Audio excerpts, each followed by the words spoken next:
आप सभी को वेलकम करता हूं हमारी YouTube चैनल ग्लोयर स्टडी पर।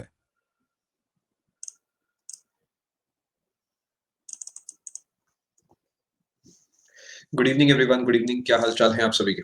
Good evening, good evening, good evening, good evening, good evening. सभी का स्वागत है। कैसे हैं आप सभी लोग? गुड इवनिंग, सभी का स्वागत है। कैसे हैं आप सब लोग? मैं उम्मीद कर रहा हूँ आप सब एकदम बढ़िया हैं और अभी तक जितना कुछ भी आपको पढ़ाया गया आपने अच्छे से सब चीजें रिवाइज करी होंगी। जो पिछला आपका सेशन था उसके अंदर मैंने आपसे बात करी थी वर्ल्ड ज्योग्राफी के बारे में। हमारे आई सपोज इस बैच में 3 या 4 सेशन हो चुके हैं ऑलरेडी। एंड हमने अभी तक जो बात करी है मैपिंग के बारे में बात करी है। 3 सेशन हो गए, ठीक है। अ, इतनी जल्दी वर्ल्ड ज्योग्राफी खत्म कर दी? नहीं अक्षय, कौन कह रहा है ऐसा? आपने इतनी जल्दी वर्ल्ड ज्योग्राफी खत्म मैं अगर आपको कहूँ वर्ल्ड ज्योग्राफी मैंने स्टार्ट भी नहीं करी तो अ, हर्ष, ये आपको अपडेट सेक्शन में नहीं मिलती है। जहां से आप सेशन देखने गए हैं वहीं पे साइड में बटन होगा डाउनलोड का, वहां से आप उसे डाउनलोड कर सकते हैं। गुड इवनिंग, सभी का स्वागत है और मैं उम्मीद कर रहा हूँ आप सब एकदम बढ़िया है। डाउट्स के लिए आपके पास क्वेश्चन टैब है। हिस्ट्री और बायो के जो सेशंस है वो ऑलरेडी भेजे हुए हैं ऐड होने, और जैसे ही आपको वहाँ पे मतलब कुछ ही समय में आपको वो शो हो जाएंगे, उसकी चिंता बिल्कुल ना करें। First week of Feb already plan था, ऑलरेडी यहाँ पर सेशंस रखे हुए थे और आखिरी हफ्ते के कुछ सेशंस यहाँ पर आए थे। इसी वजह से हाल फिलहाल में आपकी क्लासेस नहीं हुई है। आपकी वो जो क्लासेस हैं आपको जहाँ तक है शो हो जाएंगी एक आध दिन में, और बाकी उसकी चिंता बिल्कुल भी ना करें। यही बता रहा हूँ मैं आप सभी को। आप सब को मैंने जो मैसेज देना था दे दिया है हिस्ट्री जो बायो का। बाकी इस बारे में दोबारा आपको आधे घंटे के बाद बताऊंगा, क्योंकि अभी 5-5 मिनट बाद सभी बच्चे आके सेम बात पूछेंगे, तो इसके बारे में आपको बाद में बताया जाएगा। चलो शुरू करते हैं सेशन को। एंड हमने पिछले सेशन में समझा था, हमने यूनिवर्स से कहानी को स्टार्ट करा था और हम जो है धीरे धीरे धीरे धीरे आ गए थे हमारे वर्ल्ड की तरफ, और हमने बहुत सारी चीजें मैप से जुड़ी डिस्कस करी थी। आपको शायद याद होगा हमने मैप के बारे में काफी सारी बातें करी थी। बहुत सारे ऐसे छोटे छोटे पॉइंट्स हमने डिस्कस करे थे जो कि आपको पता होने चाहिए थे, एंड वो हमने डिस्कस करे थे। कुछ पोर्शंस ऐसे हैं जो कि कॉन्टिनेंट्स के बारे में इंपॉर्टेंट है। जैसे मान लेते हैं नॉर्थ अमेरिका की बात करता हूँ, उसमें कौन से माउंटेन्स आपको मिलते हैं, साउथ अमेरिका में कौन से माउंटेन मिलते हैं, यूरोप में आपको ऐसा क्या खास देखने को मिलता है जो पेपर में पूछा जाता है, एशिया में क्या खास है, ये एंडीज, रॉकीज, अपलांचियन, आल्प्स, ये सब कहाँ पर है। हम इन सब चीजों के बारे में बात करेंगे, लेकिन ये बातें जो है एक सिंगल सेशन में नहीं होंगी। ये छोटे छोटे टुकड़ों में आपसे बात करी जाएगी। जैसे एक सेशन आपको आज दिया जाएगा, उसके बाद एक सेशन आपको 2 से 3 दिन के बाद, जब मुझे लगेगा कि हाँ इंडियन ज्योग्राफी के अंदर आपके लिए हेवी हो गया है, तो आपके लिए एक सेशन में वर्ल्ड ज्योग्राफी का बीच में लगाऊंगा। उसके बाद कुछ सेशन हम इंडियन ज्योग्राफी के चलाएंगे, फिर मुझे लगेगा आपके लिए हेवी हो गया तो एक सेशन आपके लिए बीच में चलाया जाएगा। इस तरीके हम वर्ल्ड ज्योग्राफी को कवर करेंगे तोड़ तोड़ के, बिकॉज उसमें ऐसा कुछ भी नहीं है जो एक सिंगल फ्लो में आपको पढ़ना हो। ठीक है, शुरू करते हैं सेशन को। और गुड इवनिंग, सभी का स्वागत है। कबीर एकदम बढ़िया है, आप बताएं, आप सभी मैं उम्मीद कर रहा हूँ एकदम बढ़िया होंगे। खाना वाना खा लिया होगा और अब पूरे तरीके आप इधर फोकस करने के लिए तैयार होंगे, बिकॉज यहाँ पे इंडियन ज्योग्राफी की आपको थोड़ी सी झलक देखने को मिलने वाली है। मैं आपको एक बार फाइनल बार बता रहा हूँ कि वर्ल्ड ज्योग्राफी मैंने खत्म नहीं करी है। वर्ल्ड ज्योग्राफी आपके पूरे बैच में बीच बीच में आपको क्लासेस मिलती रहेंगी, तो कृपया ये सवाल बार बार पूछ के अपने उंगलियों को दर्द ना पहुंचाएं, बिकॉज ये आंसर मैंने आपके बिना पूछे आपको दे दिया है। ठीक है जी। और अब इसका मतलब जो भी अब यहाँ से पूछेगा तो वो लेट आया होगा और फिर वो एक पापी इंसान होगा, क्योंकि टाइम पे आना चाहिए। आप वहाँ ऑफिस भी टाइम पे नहीं जाएंगे, वहां पर भी आपके लिए दिक्कत होगी। यहाँ पर भी आप टाइम से नहीं आएंगे, यहाँ पर भी आपके लिए दिक्कत होगी। शुरू करते हैं। इंडियन ज्योग्राफी की हम बात करते हैं। हमारा ये जो ग्लोब है, कुछ अगर मैं आपको एक सैंपल ग्लोब दिखाता हूँ, इस तरीके दिखेगा। हमारी जो पृथ्वी है वो कुछ इस तरीके दिखती है आपको, जिसे अगर मैं बीच में से ऐसे तोड़ देता हूँ तो ऊपर वाला हिस्सा कहलाता है नॉर्दर्न हेमिस्फीयर, नीचे वाला हिस्सा कहलाता है सदर्न हेमिस्फीयर। जब मैं इसे बीच में से तोड़ देता हूँ तो ये आपका हिस्सा कहलाता है पूरा का पूरा वेस्टर्न हेमिस्फीयर, ये वाला हिस्सा आपको कहलाता है ईस्टर्न हेमिस्फीयर। जो हमारा भारत है वो आपको यहाँ देखने को मिलता है, इस तरीके का अपना भारत है। एंड इसके कोऑर्डिनेट्स क्या है, इस बारे में हम बात कर लेंगे। मुद्दे की बात यह है कि जो हमारा भारत है वो आपको north eastern part of the world में देखने को मिलता है। इसीलिए जब भी हम बात करते हैं इंग्लैंड की, फ्रांस की, यूरोप की, जर्मनी की, यूएस की, हम सभी को वेस्टर्न कंट्रीज बोलते हैं, बिकॉज वो हमसे वेस्ट में पड़ती है। I hope you are understanding क्या रीजन है उसका, बिकॉज ये हमारे लिए वेस्ट में है। इसी तरीके वो लोग हमें ईस्ट बोलते हैं। आपने सुना होगा एशिया जो है ईस्ट में पड़ता है, ईस्टर्न कॉन्टिनेंट में पड़ता है। एंड मैं उम्मीद कर रहा हूँ यहाँ तक आप सारी बात समझ रहे हैं। अक्षय, इसका आंसर आपको खुद ही मिल जाएगा 2-4 सेशन के बाद, बिकॉज देखिए मैं बोलूं उससे बढ़िया मैं आपको पढ़ा के दिखाऊं, और आप सुने उससे बढ़िया आप पढ़ के देखें, एंड ऑटोमेटिकली धीरे धीरे सारी चीजें क्लियर हो जाएंगी। अगर आप फिर भी शॉर्ट में आंसर जानना चाहते हैं तो आंसर इज नो, कि आपको सब कुछ मैं यहीं पे कवर करा दूंगा। बाकी जितना चाहे उतना पढ़े, कोई रोक टोक नहीं है पढ़ाई पे, जितना चाहे उतना आप सीख सकते हैं, आपकी उम्र है सीखने की। मैं उम्मीद करूं यहाँ तक आप सारी बात समझ पाए हैं कि इंडिया जो है हमें नॉर्थ ईस्टर्न हेमिस्फीयर के अंदर देखने को मिलता है। मैं धीरे धीरे आपके कमेंट्स को इग्नोर करना स्टार्ट करूंगा, तो जो समझदार है वो खुद ही कमेंट नहीं करेगा, और जो समझदार नहीं है वो तो भाई कर सकता है, उसने पैसा दिया है तो पैसा देने के बदले आप कमेंट कितना भी कर सकते हैं, आपकी इच्छा है। तो पैसा देने से ज्यादा बड़ी बात है आपने अपना समय दिया है, तो भैया जो करना है आप कर सकते हैं एट योर ओन रिस्क। अगर मैं भारत की शेप की आपसे बात करता हूँ तो बहुत सारी जगह आप यूट्यूब पे भी आपने सर्च करा रहा होगा इंडिया का मैप कैसे बनाना है, और कई तरीकों से अपना मैप जो है बनाया जाता है, और लोग सिखाते हैं कि एक वीडियो है जिसमें 10, 15, 20 सेकंड, 50 सेकंड, 1 मिनट में मैप बनाया जाता है, और लेकिन वो वीडियो 8-8, 10-10 मिनट की होती है, ना जाने ऐसा क्यों होता है। देखिए जो बात है मुद्दे की वो ये है कि आपको जब भी मैप बनाना होता है तो पेपर में तो नहीं बनाना होता। आप यूपीएससी की तैयारी ना करते हुए एसएससी की तैयारी करते हैं, तो आपको जल्दबाजी में ही मैप बनाना होता है। तो हम जो मैप यहाँ पे बनाते हैं वो सिंपल मैप होता है। आप क्या करते हैं, काजू कतली बनाते हैं, और ये हमारा होता है इंडिया का मेन हिस्सा। यानी अगर मैं आपको दोबारा बना के दिखाऊँ, आप एक काजू कतली बनाएँगे, उसके ऊपर 3 बिंगो मैडंगल, एक साइड में यहाँ पर, एक आपका ऊपर की तरफ। ये रसगुल्ला अपना नहीं है, लेकिन मीठा खाने में कोई नुकसान नहीं है। ये आपका मैप पूरे तरीके बन जाता है। मैक्सिमम चीज़ें हम इससे डिस्कस कर सकते हैं, जहाँ पर भी हमें नीड पड़ती है। हमारा भारत जो है, इससे हम ईज़िली सॉल्व कर सकते हैं। टाइम खराब करने की कोई ज़रूरत नहीं है, क्योंकि बैठकर कितना भी आप ड्रॉ करते रहें, वो आपका समय खाएगा। फॉर एग्ज़ाम्पल मैं आपसे साउथ अमेरिका की बात करता हूँ। साउथ अमेरिका बनाने का जो तरीका होता है, वो होता है कॉमा बनाना होता है आपको। इस तरीके से आप क्या करेंगे, ये आपका साउथ अमेरिका बन जाता है। ये थोड़ा-सा ज़्यादा मुड़ गया है, इसी को बस आप सीधा करेंगे, आपका साउथ अमेरिका तैयार हो जाएगा, ये आपको एंडीज़ माउंटेन रेंज दिख जाएगी। इस टाइप से सारी चीज़ें बनती हैं, या ऐसे ही आपसे मैं मान लेते हैं बात करता हूँ अफ्रीका की, तो आपको अफ्रीका ऐसे बनाना होता है। कुछ इस टाइप से करेंगे, और इधर से डाउन आएँगे, डाउन आके अचानक यहाँ पे शार्प टर्न, फिर नीचे, इधर से आप नीचे जाएँगे, हल्का-सा वी मुड़ेंगे, और यहाँ पर आप सडन जॉइन कर देंगे, आपका ये आपका अफ्रीका बन गया। तो ये छोटी-छोटी चीज़ें हैं जो आपको पता होनी चाहिए, जिससे आपका समय बचता है। बस मुद्दे की बात ये है कि समय बचाने वाला काम है, ठीक है? और मैडागास्कर आपका यहाँ पर आपको देखने को मिल जाता है। बात करते हैं वापसी अपने भारत के बारे में। ये आपका इंडिया है, और इसमें बहुत सारी छोटी-छोटी चीज़ें मैं आपको बताने वाला हूँ। वैसे आपको मैक्सिमम बच्चों को ये सब पता होगा, लेकिन फिर भी बताना मेरा फर्ज़ है, बिकॉज़ ये सुपर प्लैटिनम है। ये वाला जो हिस्सा है पूरा, ये पानी में रहता है। यानी यहाँ पर आप जाएँगे तो यहाँ पर आपको बीचेज़ देखने को मिलेगी, सी कोस्ट आपको देखने को मिलेगा। लेकिन ये सिर्फ़ यहाँ तक है, इसके आगे आपको देखने को वो नहीं मिलता है। इसके आगे जब बांग्लादेश पड़ जाता है, तो उसके बाद वाला इलाका जो है बांग्लादेश और म्यांमार के पास है। तो यहाँ से त्रिपुरा हो गया, मेघालय हो गया, या फिर आपका मिज़ोरम हो गया, इनके पास जो है समुद्र का एक्सेस नहीं है। इधर आप बात करते हैं तो यहाँ पर हमारा गुजरात पड़ता है। गुजरात का जो लोअर पोर्शन है, इसके पास समुद्र का पूरा एक्सेस है, ऊपर वाले पोर्शन के बाद एक्सेस नहीं है।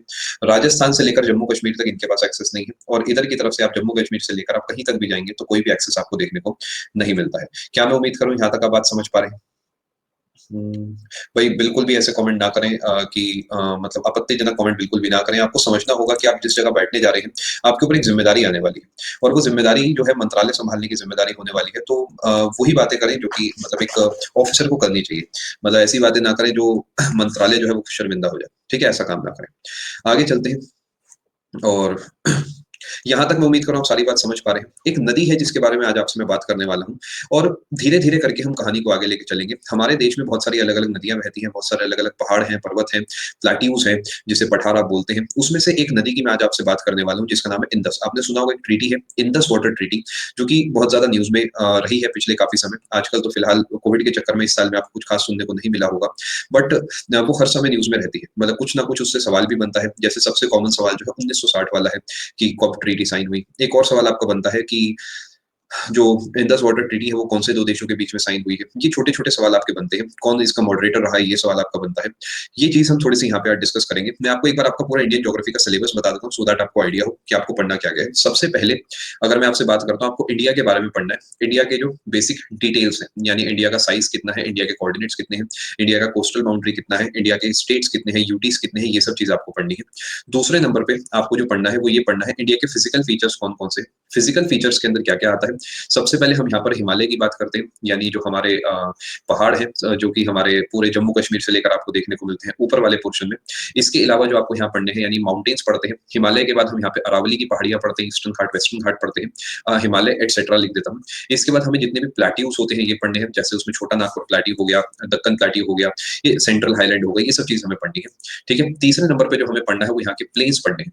प्लेन्स का मतलब वो नॉर्दर्न प्लेन्स हो सकते हैं, जो कि गंगा के द्वारा बनते हैं, यमुना के द्वारा बनते हैं, इंडस के द्वारा कुछ हिस्सा बनता है, और उसके अलावा कोस्टल प्लेन भी हो सकते हैं, जो कि आपको देखने को मिलते हैं समुद्र और ईस्टर्न वेस्टर्न घाट्स के बीच में।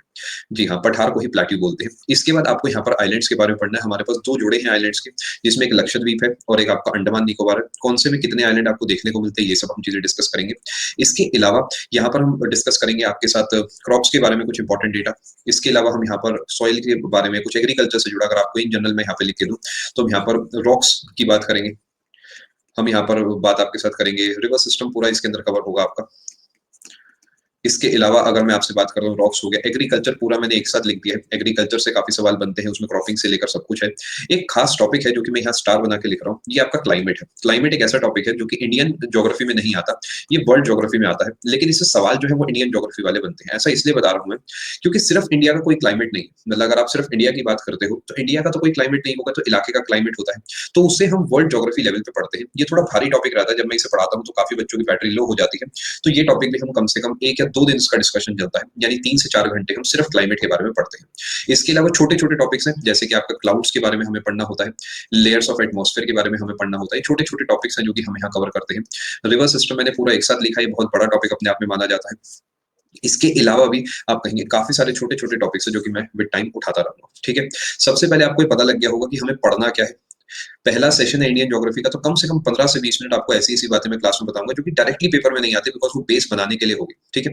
प्लेट्यू होता है पठार, माउंटेन आपको पता होगा जो हमारे पास पहाड़ है, और उसके अलावा प्लेन्स तो आपको पता होगा, जो मैदानी क्षेत्र होता है, वो जो है आपका प्लेन्स के अंदर काउंट होता है, ठीक है? गुड इवनिंग, आप यहीं से कंटिन्यू कर सकते हैं। किसी को कुछ भी डाउट पूछना है तो आप मुझसे अभी पूछ सकते हो। एक बार जब मैं टॉपिक स्टार्ट करूँगा तो बीच में आप मुझसे ना ही हिस्ट्री का, ना ही बायोलॉजी का, ना ही किसी और चीज़ का डाउट पूछ सकते हैं। फिर मैं आपके डाउट हैशटैग इग्नोर करूँगा इंस्टाग्राम की तरह। जो पूछना है मैं आपको पूरे 30 सेकंड दे रहा हूँ, आप पूछ सकते हैं। नेशनल पार्क्स मैं आपको स्टार्टिंग में कवर कराता हूँ, तो यहाँ नहीं कराऊँगा, बिकॉज़ काफ़ी सारी चीज़ें ऐसी हैं जो स्टार्टिंग में हम लोग कवर करते हैं, तो उसपे डबल-डबल टाइम हम लोग नहीं लगाते। कॉन्स्टिट्यूशन पार्ट जो है वो आपका पॉलिटी में होगा, जो ज्योग्राफी के बाद स्टार्ट होगा, और ऋतिक ये मैं अभी आपको पढ़ा दूँगा।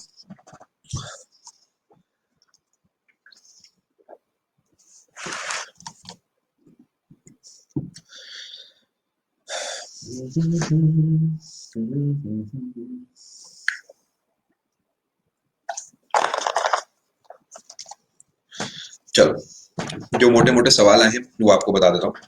एक सवाल उनका आया है, जो जिन्हें अब मेरी तरफ से थोड़ी-सी डाँट पड़ेगी, वो डाँट पड़ने वाली है उनकी जो लेट लतीफ़ हैं। वो आए हैं और मुझसे पूछ रहे हैं, सर मैपिंग खत्म हो गई। लेकिन आपने सुना होगा, बचपन में कहानियाँ सुनाई जाती थी ना, कि जो पहले ही जो है बता दिया जाता था सबको कि भई जब मैं ये बोलूँगा तो वो करना है। फिर बाहर से जो घुसपैठी आता था, उसे पकड़ लिया जाता था क्योंकि वो तो लेट आता था। कुछ वो काम हुआ है। बेटा मैपिंग के बारे में मैं आपको ऑलरेडी सब बता चुका हूँ, ठीक है?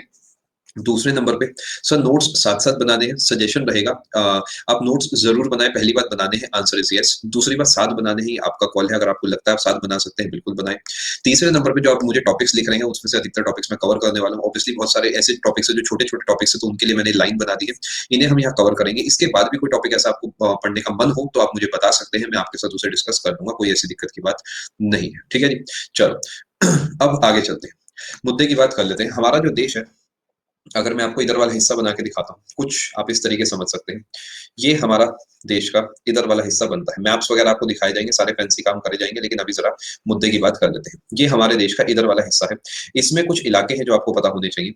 यहाँ पर एक चीज़ पड़ती है, जिसे आप बोलते हैं, आपने सुना होगा कैलाश पे रहने वाले भोलेनाथ के सदके, अलग-अलग ऐसे भजन बने हुए हैं। वो जो कैलाश शब्द का इस्तेमाल करा जाता है, वो कैलाश पर्वत है, यानी कैलाश माउंटेन है, जो कि तिब्बत यानी चाइना के अंदर पड़ता है।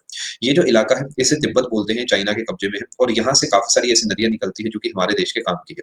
इधर की तरफ एक नदी निकलती है जिसे सतलुज बोलते हैं, ऊपर की तरफ एक नदी निकलती है जिसे इंडस बोलते हैं। अभी के लिए आप नोट ना करें, क्योंकि ये सब मैं आपको डिटेल में बताने वाला हूँ। अगर मैं अभी आपको 2 बातें बता रहा हूँ, तो मैं इसके बारे में आपको 200 बातें बताऊँगा, तो चिंता बिल्कुल भी ना करें, अभी सिर्फ सुनते रहें। एक आध नदी इधर की तरफ जाती है, जैसे ब्रह्मपुत्र हो गई।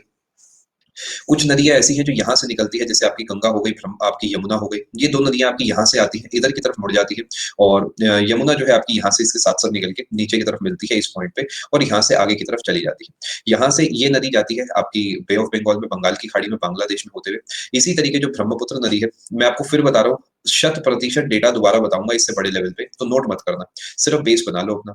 यहाँ से नदी निकलती है और यहाँ से हल्का-सा घूमते हुए अरुणाचल प्रदेश में एंटर करती है, असम में होते हुए आपकी इससे मिलती है और आपकी बंगाल की खाड़ी में चली जाती है। जो यहाँ से नदी आती है, और भी छोटी-छोटी बीच में से नदियाँ बनती हैं, वो नदियाँ सारी की सारी आगे जाके ये इंडस नदी से मिलती है, और इंडस नदी जो है पाकिस्तान से कराची नाम की जगह के पास से चली जाती है अरब सागर में, यानी अरेबियन सी के अंदर चली जाती है। इनमें से कोई भी नदी अरेबियन सी तक नहीं पहुँचती, बिकॉज़ ये सारी की सारी नदियाँ जो है इंडस रिवर से मिल जाती है। यानी जो इंडस नदी है, ये पाकिस्तान के लिए बहुत इंपॉर्टेंट नदी है। हमारे ऊपर वाले पोर्शन के लिए, नॉर्दर्न प्लेन के लिए, पंजाब के लिए, हरियाणा के लिए बहुत इंपॉर्टेंट है। और गंगा की अगर आपसे बात करते हो, तो गंगा, यमुना, ये जो नदियाँ हैं, ये हमारे यूपी के लिए, आपके उत्तराखंड के लिए, बिहार के लिए, ये जितना इलाका है, यहाँ के लिए बहुत ज़्यादा इंपॉर्टेंट है। दूसरी बात, एक आपको और बात समझनी होगी कि कुछ इलाके ऐसे होते हैं जो जहाँ पर नदी ऊपर की तरफ से नीचे बहते हुए आती है। अगर मैं आपको एग्ज़ाम्पल के तौर पे बताता हूँ, तो हम इस तरीके से समझते हैं।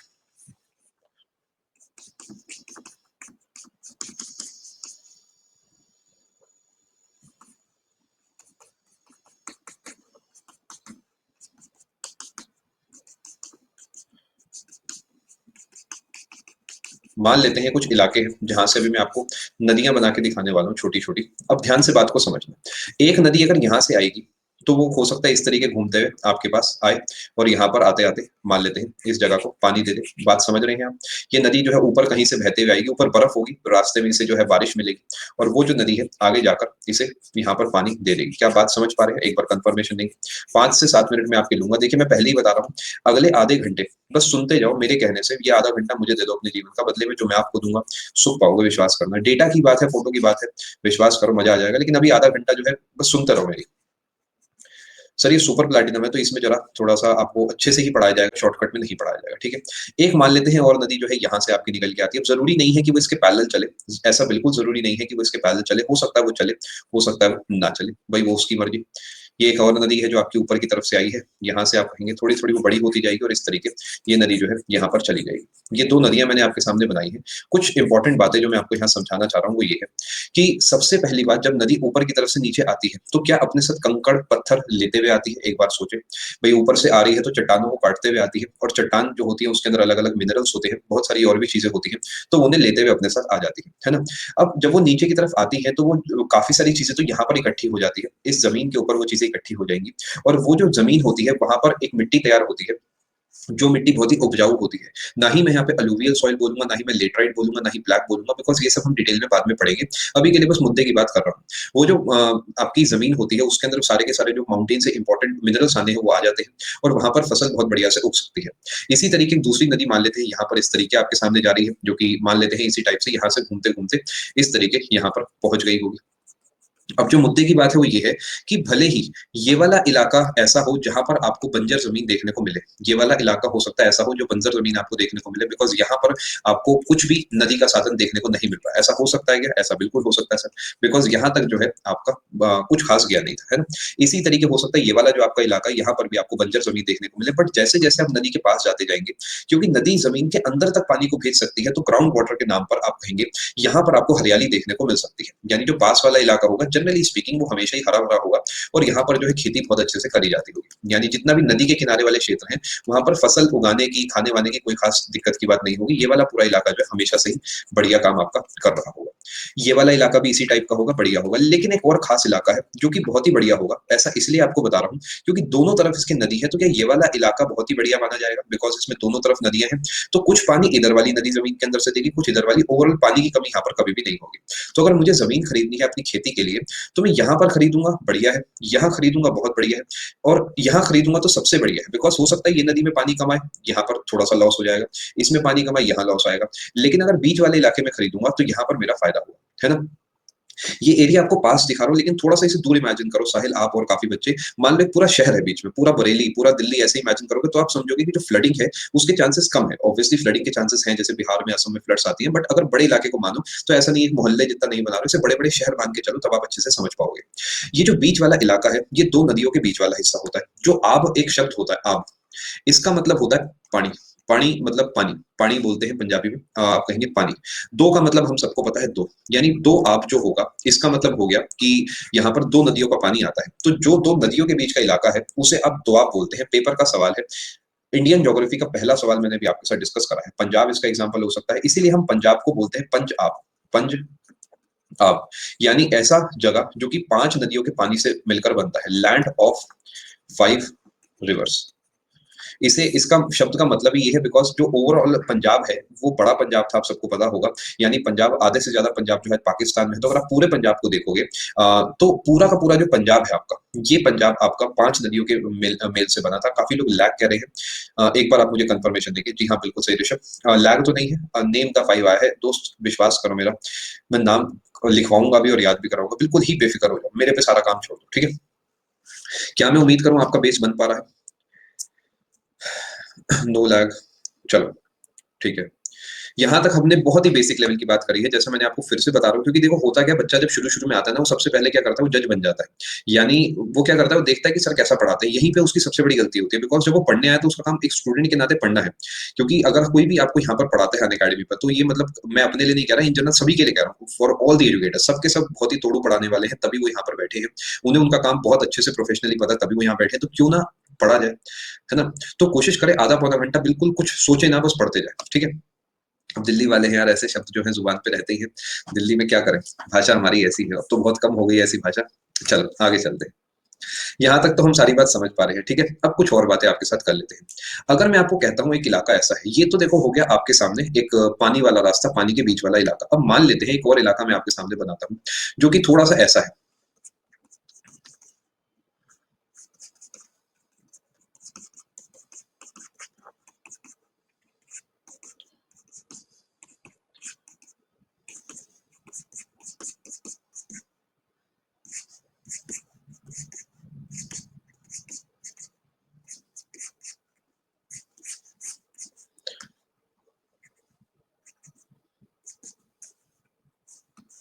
क्या आप थोड़ा-थोड़ा इमेजिन कर पा रहे हैं? ये जो मैं आपको यहाँ बताना चाह रहा हूँ। ये जो बीच वाला इलाका आप यहाँ पर देख पा रहे हैं, क्या ये बीच वाला जो इलाका है, ये एक ऐसी जगह हो गई जो कि पहाड़ों के बीच का डाउन वाला इलाका है, जिसे आप वैली का नाम देते हैं। मतलब आपने सुना होगा लैंड बिटवीन टू रिवर्स, लेकिन वो लैंड बिटवीन टू माउंटेन्स वो जो हम बनाते हैं, हम ऐसा बनाते हैं। ये थोड़ा-सा गलत सा है क्योंकि इसके इसमें आपको पासेस और वैली में फ़र्क ही नहीं समझ आता, तभी बच्चों को पासेस का मतलब ही नहीं पता होता। वैली एक इलाका होता है, मतलब वैली एक इतना बड़ा इलाका होगा जैसे पूरा शहर, जैसे पूरा का पूरा असम जो है वो एक वैली है। मैं उम्मीद कर रहा हूँ आप बात समझ पा रहे हैं। यानी वैली इसलिए बोलते हैं क्योंकि यहाँ से भी मान लेते हैं कोई नदी आ रही है, फॉर एग्ज़ाम्पल यहाँ से कोई नदी आई, तो वो बहते हुए क्या है, यहाँ से इस तरीके निकल जाती है। यहाँ से एक नदी आई सामने से, वो इस तरीके निकल कर चली गई। अब मान लेते हैं एक और नदी आई थी जो कि इस तरफ से निकल के जाने वाली थी। हो सकता है वो नदी यहाँ से आपकी आई हो, वो भी नदी क्या हुआ इससे मिल गई हो। ऐसी एक और नदी आई होगी, फॉर एग्ज़ाम्पल इस इलाके से ये नदी यहाँ से आई होगी और आप कहेंगे इससे यहाँ जाकर मिल गई होगी इस टाइप से। यानी ये इलाका एक ऐसा इलाका होगा जहाँ पर पानी की कोई भी कमी नहीं होगी, कभी-कभार इतना ज़्यादा पानी हो जाएगा कि यहाँ पे बाढ़ भी आ जाएगी। यानी अगर मैं आपको बताता हूँ वैली क्या होता है, तो वैली एक पूरा एरिया होता है। एरिया पे ध्यान देंगे, एरिया होता है एक वैली। मैं उम्मीद करूँगा बात समझ पा रहे हैं। जैसे कि असम वैली एक होता है, असम वैली एक जगह है। असम वैली के साथ मैं आपको कश्मीर वैली बता सकता हूँ। कश्मीर वैली भी एक इलाका आपका कहलाएगा। मैं उम्मीद कर रहा हूँ शब्दों को आप अच्छे से समझ पा रहे हैं। ये सब पेपर के सवाल है, पहले ही बता रहा हूँ मैं आपको। बहुत सारी वैलीज़ हैं, बहुत सारी। वैली का मतलब एक ऐसा पूरा शहर हो सकता है, पूरा इलाका हो सकता है जहाँ लोग रहते हैं। क्योंकि वहाँ पर क्या है, माउंटेन्स के कंपैरिज़न में सुखदायी जीवन होता है। जैसे श्रीनगर में रहना मुश्किल है as compare to Jammu, as compare to Kashmir, because वो हल्का-सा नीचे वाला इलाका है। वहाँ की ज़मीन पे आप आराम से चल सकते हो और ज़िंदगी बिता सकते हो। नुब्रा वैली, बहुत सारे एग्ज़ाम्पल हैं। इसी तरीके अगर मैं आपको कहता हूँ, मान लो एक ऐसा इलाका है जिसमें आपको सामने की तरफ पहाड़ देखने को मिलते हैं इस टाइप से।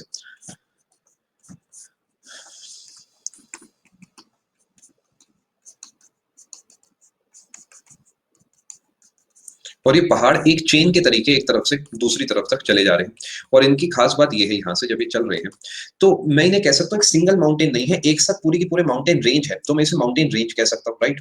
और यहाँ से मान लेते हैं अलग-अलग नदियाँ आ रही हैं, फॉर एग्ज़ाम्पल एक नदी ऐसे आके गई थी, एक नदी यहाँ से आई थी, इस टाइप से इससे मिल गई थी। एक और नदी आई है जिसने इसे यहाँ पर आके पानी दिया, एक और नदी थी जो इससे निकल के गई थी और इसने इसे यहाँ पर आके पानी दिया। और यही नदी आपके आगे चलती गई और इसके इधर की तरफ कोई भी ऐसी पहाड़ की जगह नहीं है। तो मैं इस इलाके को क्या कहूँगा, आपको प्लेन कहूँगा। नॉर्दर्न प्लेन्स इसी तरीके आपके बनते हैं। मैं उम्मीद कर रहा हूँ आप बात समझ पा रहे हैं। नॉर्दर्न प्लेन्स यही है, यानी अगर हम भारत को इमेजिन करते हैं, तो हमारा भारत का जो ऊपर वाला इलाका है, वो यही वाला है कि यहाँ पर आपको सब जगह पहाड़ियाँ देखने को मिलती हैं। इधर की तरफ भी आपको पहाड़ियाँ सब जगह देखने को मिलती है। यहाँ से जो नदियाँ आती हैं, ये बिल्कुल उपजाऊ प्लेन जगह है, यूपी, बिहार जितना भी इलाका है, क्योंकि यहाँ से नदियाँ निकल के इस तरफ जाती हैं। ये इलाका वैली है, बिकॉज़ इसके तीनों तरफ आपको यहाँ पर पहाड़ देखने को मिलते हैं, तो ये लैंड बिटवीन माउंटेन्स वाला केस बन गया। वैली में रिवर भी हो सकते हैं, बिल्कुल हो सकती है। मैं उम्मीद कर रहा हूँ बात समझ पा रहे हैं। ये जो है आपके सामने मैंने जो अभी बना के दिखाया है, ये मैंने कुछ गंगा रिवर सिस्टम का बहुत बेसिक डायग्राम बनाया है, जिसमें obviously map is not to scale, tributaries मैंने सही से नहीं मिलाई हैं अभी यहाँ पर, ठीक है? क्योंकि अभी बेसिक कॉन्सेप्ट डिस्कस कर रहे हैं। इसके बाद कुछ नाम आपको और बताते हैं। क्रॉसिंग रिवर्स एक बार आप मुझे बताएँ, आप मतलब ट्रांस बाउंड्री रिवर्स की बात कर रहे हैं क्या? आप मुझे थोड़ा-सा डिफाइन करें, क्रॉसिंग का आप मतलब क्या कह रहे हैं? बाढ़ is good for nature but bad for humans. बाढ़ कुदरत के लिए बहुत अच्छा है, लेकिन हमारे लिए बहुत बुरा है। यानी अगर आप एग्ज़ाम्पल के तौर पे बात करें, कुदरत कहती है कि आपने इसे यूज़ कर लिया ज़मीन को, अब आप यहाँ से निकल लो। यानी आपने इस ज़मीन को अच्छे से यूज़ कर लिया, अब आपका टाइम जो है जा चुका है, अब आप यहाँ से सरक लो। लेकिन हम जो इंसान हैं, वो जाना नहीं चाहते। इसी वजह से जो है नेचर वर्सेस अस चलता रहता है। जैसे कोविड है, कोविड भी अगर आप देखोगे तो कोविड एक नेचुरल ही फिनोमेना था। यानी एक ऐसे ना जाने करोड़ों साल से क्या-क्या आया होगा जिसने एक-एक करके जो जीव-जंतु उन्हें खत्म करा होगा। तो इंसान है जो कि इम्यून है, इम्यून होने की कोशिश करते हैं, फाइट करते हैं। अदरवाइज़ इसी तरीके तो जो है जनता निपटती है, इसी तरीके फ्रेश जो है ज़िंदगी बिताई जाती है। खैर आगे चलते हैं। मैं उम्मीद कर रहा हूँ यहाँ तक आप अच्छे से सारी बात समझ चुके हैं। कोई डाउट तो नहीं है यहाँ पे किसी को?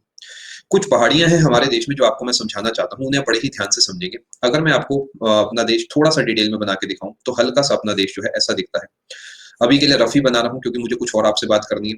अब आप मेरी ड्राइंग को जज करना चाहें तो कर सकते हैं, मुझे कोई भी दिक्कत नहीं है।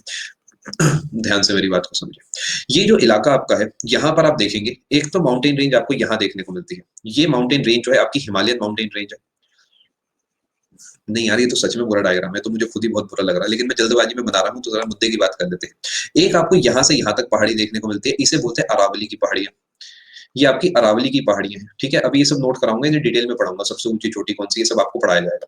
इसी टाइप से अगर मैं आपको बना के दिखाता हूँ अपने देश में कुछ और इलाके, तो हम कहेंगे एक यहाँ पर मैंने आपको बताया है, एक यहाँ पे बताया है, एक यहाँ बताया है और एक यहाँ पे बताया है। ये आपके हैं वेस्टर्न घाट्स, ये आपके हैं ईस्टर्न घाट्स, ईस्टर्न घाट्स, ये आपका है हिमालय और ये आपका है अरावली की पहाड़ियाँ। क्या आप ये बात समझ पाएँ? इससे पहले कोई मुझे कुछ देश के बारे में कह दे, मैं पूरा देश पूरा कर देता हूँ, वरना भैया आजकल पेपर बड़े लेट हो रहे हैं, बच्चा जो है नेता बन के घूम रहा है। यहाँ तक आप बात अच्छे से समझ पा रहे हैं?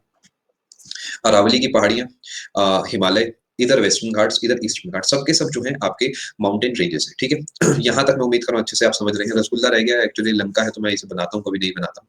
यहाँ तक आपका बेस अगर बन चुका है, तो अब मैं आपके साथ डिस्कशन चालू करने वाला हूँ। कुछ चीज़ें अब मैं आपको स्क्रीन पर दिखाऊँगा, एक तो मैप आपको दिखाऊँगा, उसके बाद हम चीज़ों को आगे लेके चलेंगे। आपको उसके लिए करीब मुझे 1 मिनट देना होगा, बीच में हो सकता है सेशन आपका बंद हो और मैं आपके लिए मैप इधर अपलोड करूँगा, कुछ फैंसी काम आपको दिखाया जाएगा। उसके बाद हम इन सब चीज़ों का डिस्कशन आपके साथ आगे बढ़ाएँगे। करीब 1 मिनट आपको देना होगा, ठीक है? मैं आपको पहले ही बता रहा हूँ। आप सेशन में बने रहें।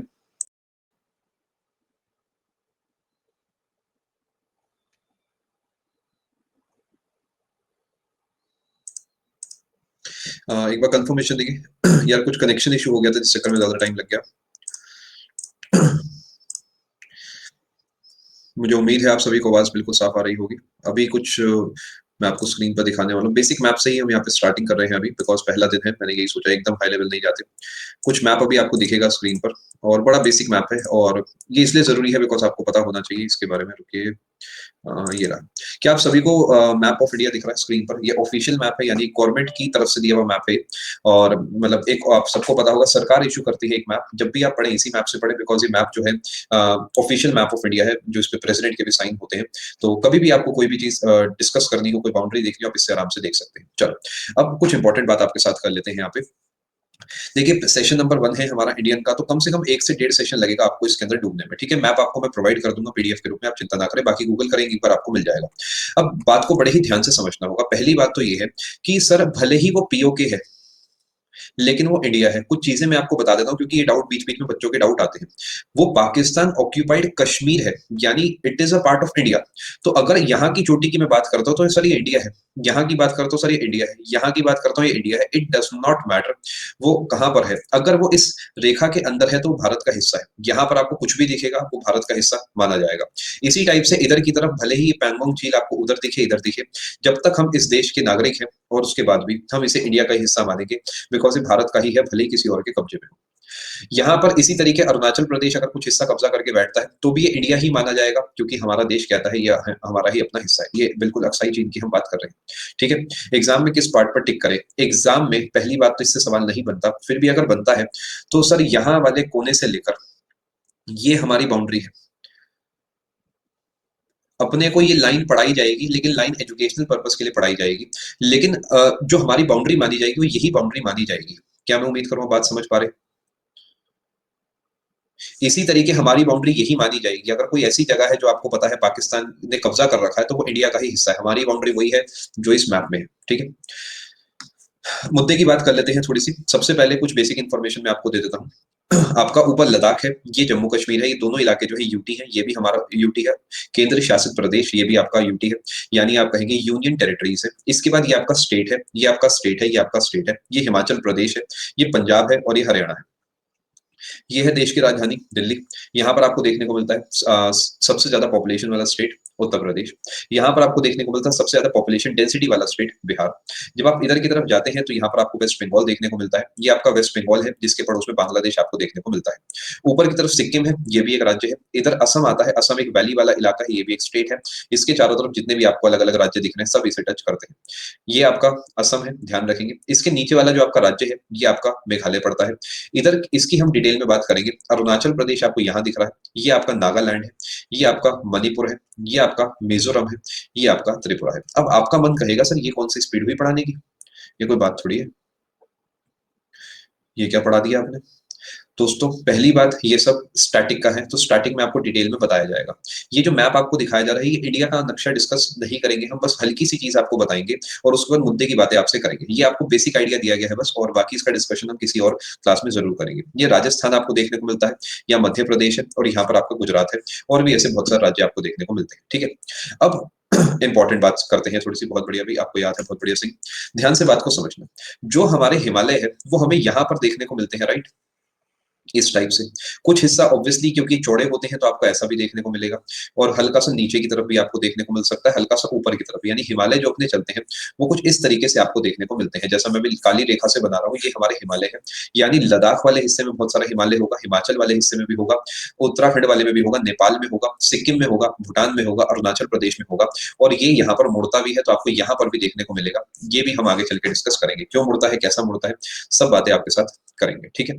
मैं उम्मीद कर रहा हूँ आप बात समझ पा रहे हैं। आपको पूरे इस इलाके में जो रेखाएँ मैंने बनाई हैं, आपको यहाँ पर माउंटेन्स देखने को मिलेंगे, जिन्हें हिमालय कहा जाता है। अब कहीं से तो सर शुरू होते होंगे, कहीं से तो सर कहीं तक तो रुकते होंगे, जिसके बाद ये आगे जाके मुड़ते हैं, तो इसकी हम बात कर लेते हैं। जो भी आपके डाउट है, प्लीज़ आप मुझे क्वेश्चन टैब में भेजें। स्टैटिक के मेरे कोर्सेज़ हैं, आप एक बार ऑनगोइंग में देख सकते हैं। नेपाल इंडिया में है सर, कैसी बात कर रहे हो बताओ यार? चुटकुला आया है एक मेरे पास। चुटकुला है तो मैं हँस देता हूँ, अगर डाउट है तो मैं नो कह देता हूँ। अब ध्यान से समझें, इतना इम्पोर्टेंट डेटा मैं पढ़ा रहा हूँ और यहाँ पर चुटकुले आ रहे हैं मेरे पास। चुटकुलों में नंबर मिलने होते हैं तो बेटा मेरे 7 में से 700 में से 7 करोड़ नंबर होते हैं। आगे चलें, ध्यान से बात को समझना। डिवीज़न ऑफ हिमालय की बात करते हैं। डिवीज़न ऑफ हिमालय, यानी अगर मैं हिमालय आपके सामने बनाता हूँ, तो हिमालय कैसा है? इसकी हम थोड़ी-सी बात कर लेते हैं। हिमालय का जो फ़ॉर्मेशन है, हिमालय के जो टाइप हम बात करते हैं, यंग फ़ोल्ड माउंटेन है, या फिर हम बात आपके साथ करते हैं कि अ, अरावली तो इस टाइप का पहाड़ है और हिमालय तो इस टाइप का पहाड़ है, वो सब डिस्कशन किसी और सेशन के लिए मैंने रोके हुए हैं। अभी जो हम यहाँ पर बात कर रहे हैं, वो हम हिमालय के डिवीज़न की बात कर रहे हैं। क्या हम नोट्स बनाएँ? जी हाँ, आप यहाँ से नोट्स बनाना स्टार्ट कर सकते हैं।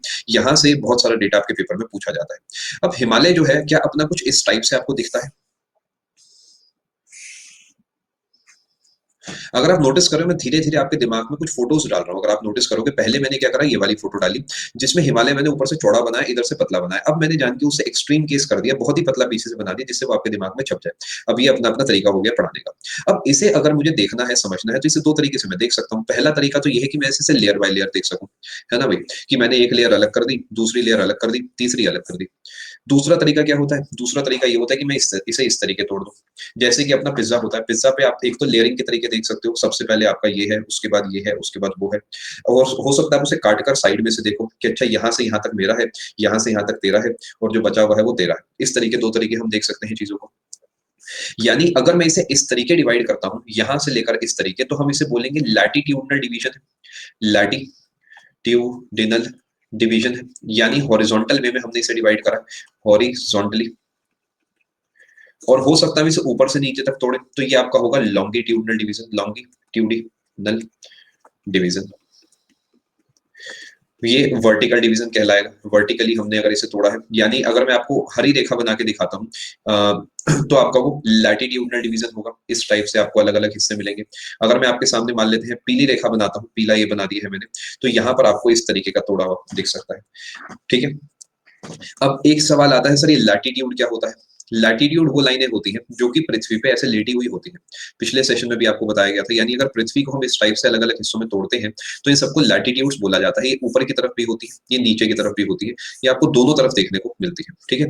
यानी ये जितनी भी रेखाएँ हैं, जैसे आप टमाटर को क्या करते हैं, सलाद के लिए काटते हैं, तो आप बीच में से उसे काटते हैं। वो जो होता है, वो लैटिट्यूड्स आप एक तरीके से उसके अंदर थोड़े-थोड़े लोकेट कर कर दे रहे होते हैं। इसके अलावा अगर मैं आपसे लॉन्गिट्यूड की बात करता हूँ, तो लॉन्गिट्यूड जो होता है, वो कुछ इस तरीके कटा होता है। यानी आप कहेंगे इसे आपने ऊपर से इस तरीके अलग-अलग हिस्सों में इसे तोड़ा है, और आपको कुछ इस तरीके का ये प्रतीत हो रहा है। क्या आप बात समझ पा रहे हैं? अब आप कहेंगे सर फैंसी काम क्यों नहीं कर रहे हो? क्योंकि अभी नीड नहीं है, जब होगी तब कर दूँगा, चिंता मत करो। यानी अगर आप उस चीज़ को इस तरीके सीधा-सीधा काटते हो, तो आप कहेंगे लॉन्गिट्यूड है। अगर आप उसे इस तरीके काट रहे हो, तो आप कहेंगे लैटिट्यूड है। अगर आप बर्गर में प्याज को लगा रहे हो, तो लैटिट्यूड्स बना के लगाते होंगे, और अगर आप सीधा-सीधा उसे काट रहे हो, मान लेते हैं आप चाउमीन बनाना चाह रहे हो, तो उस केस में आप उसे लॉन्गिट्यूडनली काटते होंगे। जैसे वाटरमेलन आप कह सकते हैं, बिल्कुल समझने के तौर पे आप कह सकते हैं। चलते हैं आगे। अब हमने इसे लैटिट्यूडनल डिवीजन दिया है तो ऐसा दिया है, वर्टिकल दिया है यानी लॉन्गिट्यूडनल दिया है तो आपका ऐसा दिया है। मैं उम्मीद कर रहा हूँ बात समझ पा रहे हैं। अब ध्यान से समझेंगे, जब हम इसे लैटिट्यूड के हिसाब से तोड़ते हैं, लैटिट्यूड के हिसाब से तोड़ते हैं, तो हम इसे अलग-अलग तरीके तोड़ते हैं। यानी हम इसे हॉरिज़ॉन्टली तोड़ते हैं, आज का जो सेशन है थोड़ा-सा आप कहेंगे अजीबो-गरीब सा रहेगा, यानी आज के सेशन में आपको लगेगा सर कम समझ आया है। लेकिन विश्वास मानिए मेरा, लंबे समय में यही सेशन आपको बाकी सबसे आगे रखेगा। बिकॉज़ आज के सेशन में क्या है, कुछ आपको बेस में बनाने जा रहा हूँ जिसमें लिखने पे कम मिलेगा, समझ में हो सकता है आपको लगे कम आया, बट ओवरऑल एक पिक्चर आपके दिमाग में अपने देश की बन जाएगी। यहाँ पर आपको अलग-अलग देखने को मिलता है, जैसे आपको ग्रेट हिमालय देखने को मिलता है, आपको मिडल हिमालय देखने को मिलता है, इसके बाद आपको शिवालिक देखने को मिलता है। आप इस तरीके से तोड़ते हैं, यानी सबसे ऊपर ग्रेट हिमालय होगा, उसके बाद वाला जो होगा आपका कुछ और होगा, उसके बाद वाला जो होगा आपको कुछ और होगा, इस तरीके आप तोड़ते हैं। लेकिन अगर मैं आपसे कहता हूँ लॉन्गिट्यूडनली आप इसे तोड़ो, तो लॉन्गिट्यूडनली तोड़ने में कन्फ्यूजन है कि भाई किस हिसाब से तोड़ें, तो हम तोड़ते हैं इसे रिवर्स के हिसाब से, यानी नदियों के हिसाब से। हम कहते हैं भाई देखो ये नदी जा रही है, इस नदी से इस नदी तक ये वाला पहला हिमालय हो गया, यहाँ से दूसरी जा रही है दूसरा हो गया, यहाँ से तीसरी जा रही है तीसरा, यहाँ से चौथी जा रही है चौथा। यानी इसके अलग-अलग नाम पड़ते हैं, जैसा आपका कश्मीर हिमालय हो गया, जम्मू हिमालय भी इसे कह सकते हैं, कुमाऊँ हिमालय हो गया, नेपाल हिमालय हो गया, या और इसके बाद आपका असम हिमालय हो गया। अगर आप 6.5 वाली क्लास में आते हैं, तो ये आपको बहुत बार देखने को मिला होगा, बहुत बार देखने को मिला होगा, और ये काफ़ी ज़्यादा इम्पोर्टेंट है। ठीक है, मैं क्लियरली लिख देता हूँ, बिल्कुल भी चिंता ना करें। कश्मीर हिमालय को आपने कभी-कभी हो सकता है पंजाब हिमालय के नाम से भी सुना हो, तो वो एक ही बात है। मैं आपको फिर बता रहा हूँ, अभी मैं बहुत बेसिक लेवल दे रहा हूँ, धीरे-धीरे मैं लेवल बढ़ाऊँगा और डिटेलिंग आपके लिए बढ़ाते जाऊँगा, तो उसकी चिंता मत करना। बिल्कुल बेफ़िक्र रहो, बिल्कुल ही बेफ़िक्र रहो। लैटीट्यूड का कोई अगर यहाँ पे शुद्ध हिंदी लिखेगा तो काफ़ी अच्छा रहेगा। काफ़ी बच्चे जो है लैटीट्यूड की शुद्ध हिंदी जो है डिमांड कर रहे हैं। अगर आप में से किसी को एग्ज़ैक्ट शुद्ध वर्ड पता है तो आप लिख सकते हैं। आप देख सकते हैं जिन्हें यहाँ पर देखना है, बिल्कुल सही, बहुत बढ़िया। अब ध्यान से बात को समझते हैं। आते हैं ज़रा अपने पुराने मैप पे। अब ये कहीं से शुरू होगा, कहीं खत्म होगा। फॉर एग्ज़ाम्पल अगर मैं आपसे बात करता हूँ, तो ये हिमालय कहीं से शुरू होके कहीं तक तो जाता होगा ना? भई यहाँ से शुरू होता है और यहाँ तक जाता है। ये पेपर सवाल पूछता है कि सर कहाँ से शुरू होता है ये बता दो। और जो हमारा ग्रेटर हिमालय है, सबसे पहले हम इसकी बात करते हैं, जिसे हम ग्रेट हिमालय भी कह सकते हैं।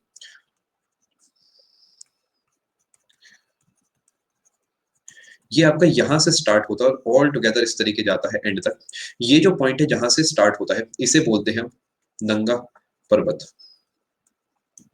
पेपर में पूछा हुआ सवाल। जहाँ तक ये जाता है, ये है आपका नामचा बरवा। बताएँ जया, नामचा बरवा।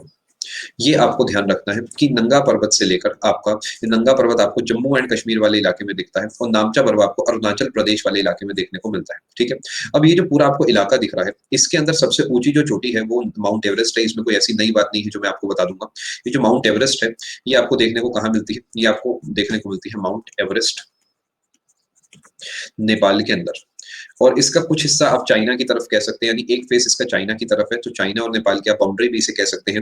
लेकिन अगर कोई सवाल आपसे पूछता है कहाँ पे है, तो आपको नेपाल पे टिक करके आना है, चाइना पे टिक करके नहीं आना। अगर पंकज सवाल बनता है, तो अगर कंट्री कोई पूछता है, भले ही तिब्बत वाले इलाके में पड़ेगा, लेकिन नेपाल पे टिक करेंगे आप, इस बात को ध्यान रखेंगे। और तिब्बत अपने आप में कोई देश नहीं होगा, तो नेपाल और चाइना यही 2 शब्द हम ऑफिशियली चला सकते हैं। आई होप आप बात समझ रहे हो, because Tibet is no more a country, no more an independent state, वो चाइना के कंट्रोल में है। ठीक है? नामचा बरवा एक माउंटेन है और नंगा पर्वत भी एक माउंटेन है, ठीक है? सबसे ऊँची चोटी कौन-सी है? माउंट एवरेस्ट है, इस बात को आप ध्यान रखेंगे।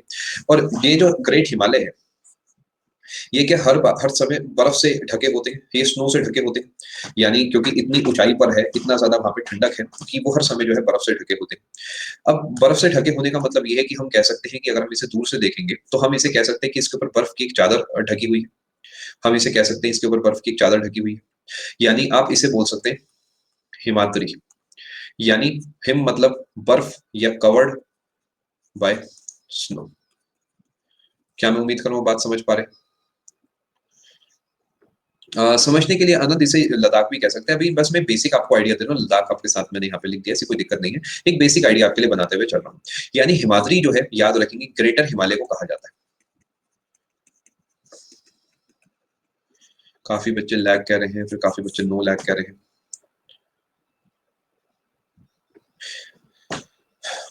अब क्योंकि इसकी इतनी ज़्यादा ऊँचाई है, इतनी ज़्यादा ऊँचाई है कि यहाँ पर आपको ठंडक इतनी ज़्यादा देखने को मिलती है कि यहाँ पर क्या वेजिटेशन पॉसिबल है? Answer is no. क्योंकि इतनी ज़्यादा ठंडक है यहाँ पर कि आपको ग्रेटर हिमालय के ऊपर वेजिटेशन देखने को नहीं मिलती है और इसकी एवरेज हाइट जो है, वो आप करीब कह सकते हैं 6,6200 किलोमीटर के बराबर इसकी हाइट है, 6000 मीटर के आसपास, ठीक है? मैं उम्मीद कर रहा हूँ बात समझ पा रहे हैं। अनुराग बताएँ, मतलब थोड़ा-सा डिटेल में पूछें, आपका डाउट क्या है? अलग ही गेम चल रहा है, लेकिन इन्हें पता नहीं है ना, इनकी गेम का स्विच जो है वो किसके हाथ में है। इन्हें पता नहीं है। ये अपना रिमोट सब लेके बैठे और मैं बैठा हूँ यूएसबी पोर्ट के पास। ये बटन दबाते रह जाएंगे, पोर्ट से इनकी तार 1 सेकंड में निकाल दी जाएगी। चलो कोशिश करें कमेंट थोड़ा सा कम करें एंड फोकस ज़्यादा करें पढ़ाई पे, बिकॉज़ ये बहुत इंपॉर्टेंट टॉपिक आपको पढ़ाया जा रहा है, ठीक है जी। अब यहाँ पर आपको अलग-अलग चोटियाँ देखने को मिलती हैं। कुछ चोटियों के मैं आपको नाम बता देता हूँ जो कि आपको ग्रेटर हिमालय में देखने को मिलते हैं।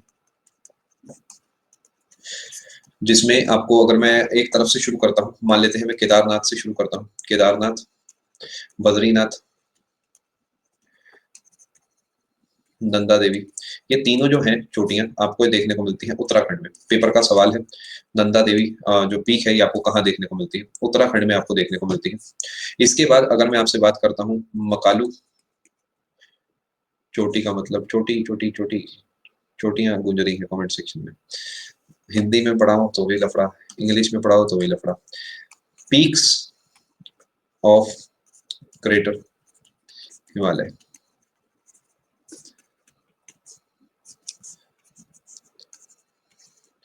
केदारनाथ, बद्रीनाथ, नंदा देवी, ये चोटियां हो गई। इसके अलावा ये आपकी उत्तराखंड की चोटियां हो गई।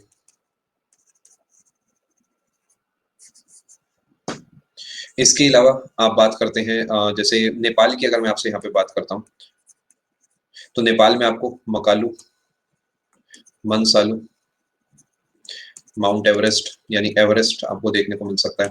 अन्नपूर्ण, धौलागिरी,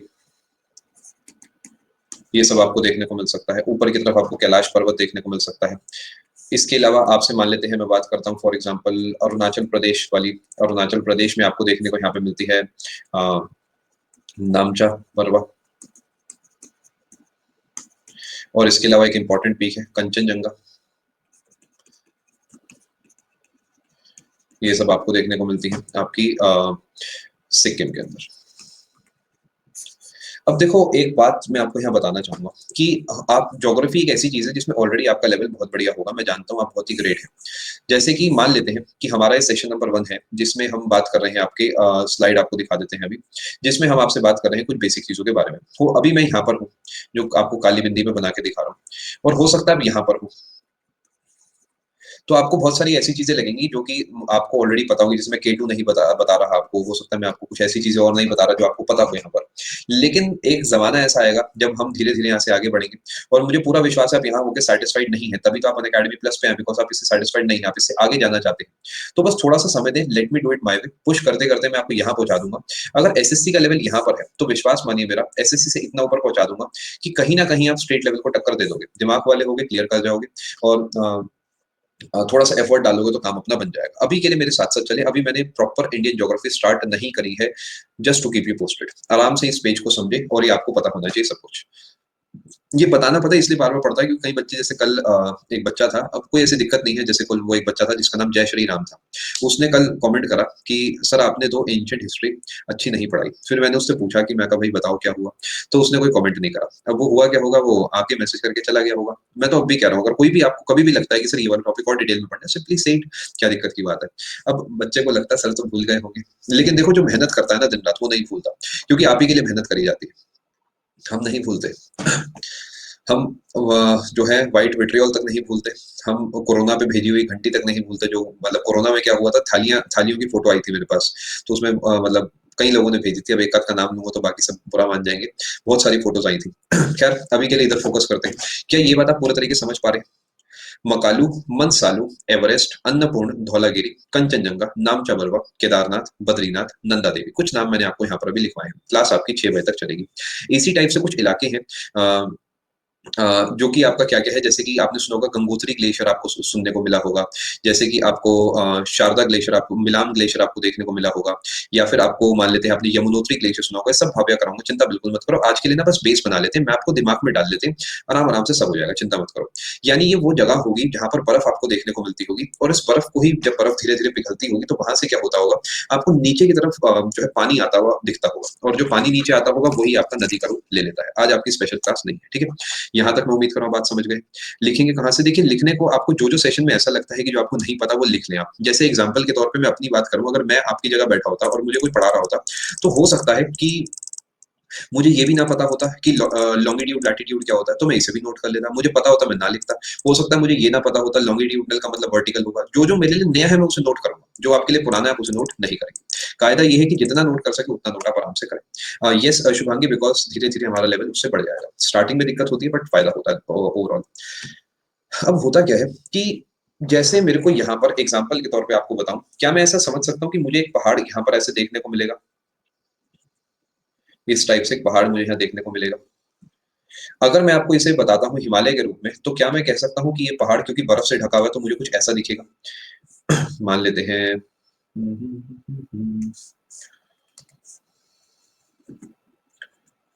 ये पहाड़ हो सकता है मुझे ऐसा दिखे, कुछ ऐसे बहुत सारे पहाड़ होंगे यहाँ पे। क्या आप समझ पा रहे हैं? क्योंकि ये बर्फ से ढका हुआ है तो ये कुछ इसी टाइप का मुझे दिखता होगा। ये मैंने आपके लिए एक मान लेते हैं पहाड़ी बना दी। अब जरूरी थोड़ी है इसके नीचे कोई पहाड़ी नहीं होगी, इसके नीचे बहुत सारी पहाड़ियां होंगी। यानी मैं आपको कहूंगा जैसे मुझे एक पहाड़ी मैंने बनाई तो हो सकता है इसके बाद एक और पहाड़ी यहाँ से बने। यानी ये ग्रेटर हिमालय हो गए, ये मिडल हिमालय हो गए, इसके बाद हो सकता है एक और मुझे यहाँ शिवालिक देखने को मिले। बीच में कुछ इलाके होंगे यहाँ पर। तो जैसे मुझे यहाँ पर ये एक हिमालय की आप कहेंगे पूरी श्रृंखला ऐसे इस टाइप से देखने को मिलेगी, आप इसे पूरा आगे तक कह सकते हैं समझने के लिए। तो यहाँ पर हो सकता है मुझे एक और टाइप का यहाँ पर पहाड़ देखने को मिल जाए। इसका नाम मैं कहता हूँ मिडल हिमालय। क्या बात समझ पा रहे हैं? ये middle Himalaya, this is middle Himalaya.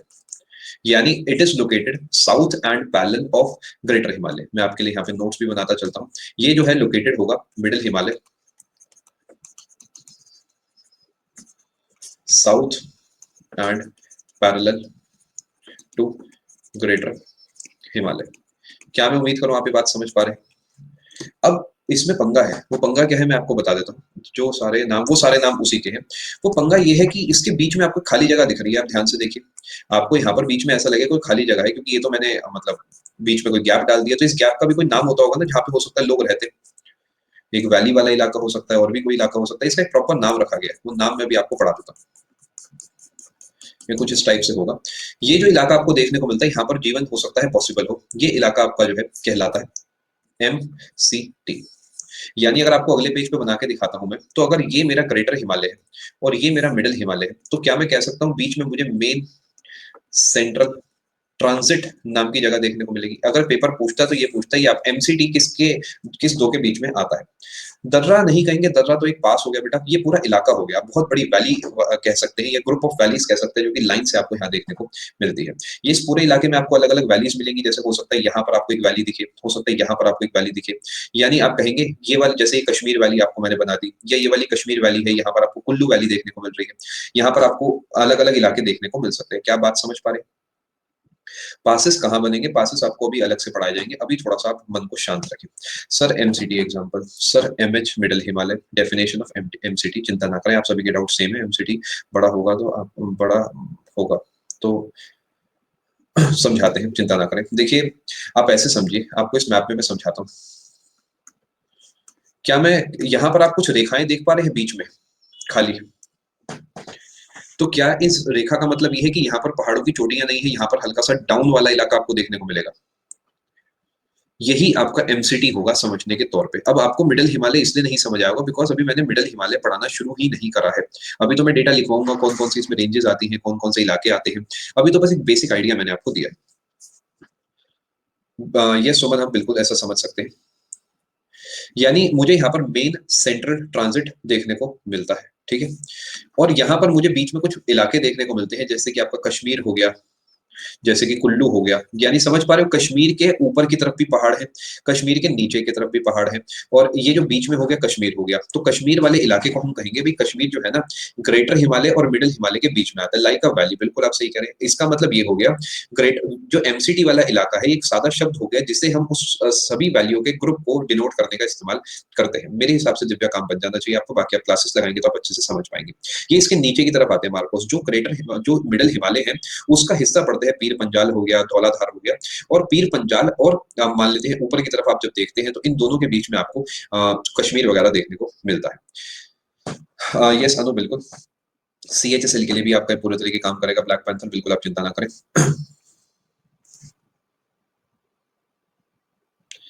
भाई बहुत-बहुत धन्यवाद, आपका भी बहुत-बहुत धन्यवाद निशांत। बस विश्वास बनाए रखें, हम भी पूरी जान लगा देते हैं।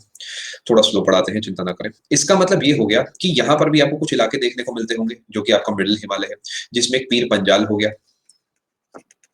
एक धौलाधार हो गया, धौला धार हो गया, इसके अलावा नाग टिब्बा हो गया, इसके अलावा महाभारत हो गया। अब आपका मन कहेगा सर ये लोकेट तो करके दिखाओ। मैं कहूँगा बेटा रुको थोड़ा-सा समय दो, लोकेट करके भी दिखाता हूँ, ठीक है? यानी ये जो पूरे इलाके हो गए, क्या मैं कह सकता हूँ यहाँ पर हो सकता है पीर पंजाल हो सकता है यहाँ पे धौलाधार हो सकता है यहाँ पे नाग टिब्बा हो सकता है यहाँ पे महाभारत हो। यानी जो इलाके हैं वो इसके ऊपर पड़ेंगे। ये एमसीटी नहीं है, एमसीटी बीच वाला इलाका है। आपको एग्जांपल मैं देता हूँ। तो यार बड़ा नुकसान कराते हो तुम लोग, खर्चा बढ़ गया है मेरा।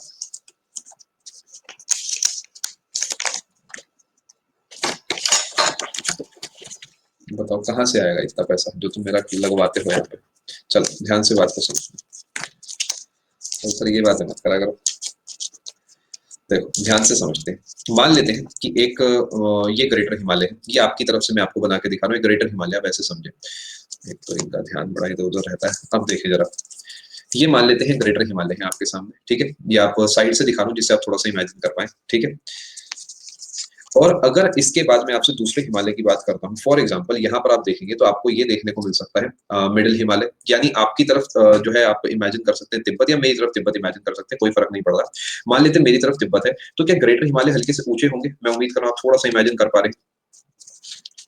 ग्रेटर हिमालय हल्के से ऊंचे होंगे as compare to middle Himalaya. मेरी तरफ आप इमेजिन करें तिब्बत है, आप अपनी तरफ इमेजिन करें आप देश के अंदर बैठे हैं, ठीक है? अब इसी तरीके यहाँ पर ये जो बीच वाला इलाका आप देख पा रहे हैं, क्या इसके बीच में ही आपको कुछ वैलीज वगैरह देखने को मिल सकती है, जिसके अंदर हो सकता है कि इस इलाके पे कश्मीर हो, इस इलाके पे कुल्लू हो, इस इलाके में मनाली हो, ऐसे आपको कुछ पासेस वगैरह देखने को मिलेंगे। तो जो ओवरऑल बीच का पूरा रास्ता है, इसे मैं कह सकता हूँ एमसीटी यानी मेन सेंट्रल ट्रांजिट, जिसके अंदर आपको अलग अलग वैलीज देखने को मिलती है। अब अगर मैं आपसे बात करता हूँ इन अलग अलग चोटियों की, जो मैंने आपको पीर पंजाल या फिर धौलाधार लिख के दी है, तो जो ये आपका बीच वाला इलाका है, ये आपका बीच वाला इलाका है, ठीक है? इस पे आपको हो सकता है कहीं यहाँ पर पीर पंजाल रेंज हो, यहाँ पर हो सकता है आपको धौलाधार हो। मैं उम्मीद कर रहा हूँ बात समझ पा रहे। फॉर एग्जांपल ये मैंने आपके लिए मिडिल हिमालय बना दी, तो इसमें जो पहला हिस्सा है फॉर एग्जांपल ये पीर पंजाल का हो गया, ये आप कहेंगे थोड़ी सी अलग है यहाँ पर। इसके बाद वाला हिस्सा फॉर एग्जाम्पल धौलाधार हो गया, ये आपकी अलग से है। ये नाग टिब्बा हो गया, महाभारत हो गया। यानी ये सबके सब जो है, भले ही आप, मैं उम्मीद कर रहा हूँ बात समझ पा रहे हैं, सबके सब आपके क्या हो गए, अलग अलग माउंटेन रेंजेस हो गए, ठीक है? मैं उम्मीद कर रहा हूँ बात समझ पा रहे हैं। यानी इसके बीच में गैप होंगे बिकॉज, लेकिन इतना बड़ा गैप नहीं होगा कि हम इन्हें एक सीरीज ना मान सके। एक सीरीज होगी जिसे मिडिल हिमालय बोलेंगे, जिसमें एक धौलाधार होगी, एक पीर पंजाल होगी, एक एटसेट्रा होगी, एक एटसेट्रा होगी, एटसेट्रा होगी। मैं उम्मीद कर रहा हूँ बात समझ पा रहे हैं। Safe paper, don't practice maths, तभी तो मैं जीएस पढ़ाता हूँ मेनली। आगे चले। चलो, मैं उम्मीद कर रहा हूँ थोड़ा बहुत आपका बेस जो है बन गया होगा। चलो, ये कुछ छोटी-छोटी चीज़ें मैंने आपको बताई हैं। अब जिस तरीके मैंने आपको ये समझाया है, क्या इसी तरीके एक इसके नीचे वाले इलाके भी आपको कुछ यहाँ देखने को मिल सकते हैं? यहाँ पर भी हो सकता है कुछ होगा। अब ज़रूरी नहीं है कि हरा ही होगा, अब हो सकता है यहाँ पे हरियाली हो सकता है हरियाली ना हो। यानी पूरे चांसेस ऐसे हैं कि ऊपर से जो है ना, ये ऊपर से आपका ढका ही होगा। मैं उम्मीद कर रहा हूँ बात समझ पा रहे हैं। ये ऊपर से आपका बर्फ से ढका होगा। वो बर्फ से इसलिए ढका होगा बिकॉज़ जनरली ऊपर वाले हिस्से में आपको जो है ठंडक देखने को मिलेगी, हो सकता है नीचे वाले हिस्से फिर भी यहाँ पर रहने लायक हो। इसी टाइप से शिवालिक का चलेगा, हो सकता है शिवालिक में आपको ऊपर वाले हिस्से में बहुत ज़्यादा बर्फ दिखे, नीचे वाले हिस्से में आपको ना दिखे। यानी ऊपर का थोड़ा-सा मैंने ढक दिया है, बाकी मैंने यहाँ पर कुछ भी नहीं ढका। ये मौसम के हिसाब से डिपेंड करेगा, सीज़न कौन-सा है और बहुत सारे और फैक्टर्स पे ये चीज़ें डिपेंड करेंगी। क्या मैं उम्मीद करूँ बात समझ पा रहे हैं? इसे भी अगर मैं इस तरीके ही बना देता हूँ थोड़ा-सा आगे की तरफ, तो आप इसे हल्का बहुत मैं उम्मीद कर रहा हूँ इमेजिन कर पाएँगे। अब ये जो इलाका हो गया, बड़े ही ध्यान से बात को समझेंगे। नाम-वाम सब लिखवा दूँगा, चिंता बिल्कुल मत करो। मैं जानता हूँ मन में वो सवाल है, कौन-सा लेसर हिमालय है और कौन-सा क्या है, सब बता दूँगा, चिंता मत करो। ध्यान से बात हो। ट्रांस इसके बाद पढ़ाता हूँ मैं जनरली, आप कभी भी देखें ट्रांस में सबसे एंड में पढ़ाता हूँ। यानी अगर मैं इसे थोड़ा-सा आपको डिटेल में बना के दिखाऊँ, तो क्या मैं ऐसा कह सकता हूँ कि ये जो इलाका हो गया, कुछ इस तरीके का है कि ये ऊँचा है और ये नीचा है। अगर आपको शॉर्ट में बना के दिखाऊँ, तो क्या मैं इसे ऐसा कह सकता हूँ?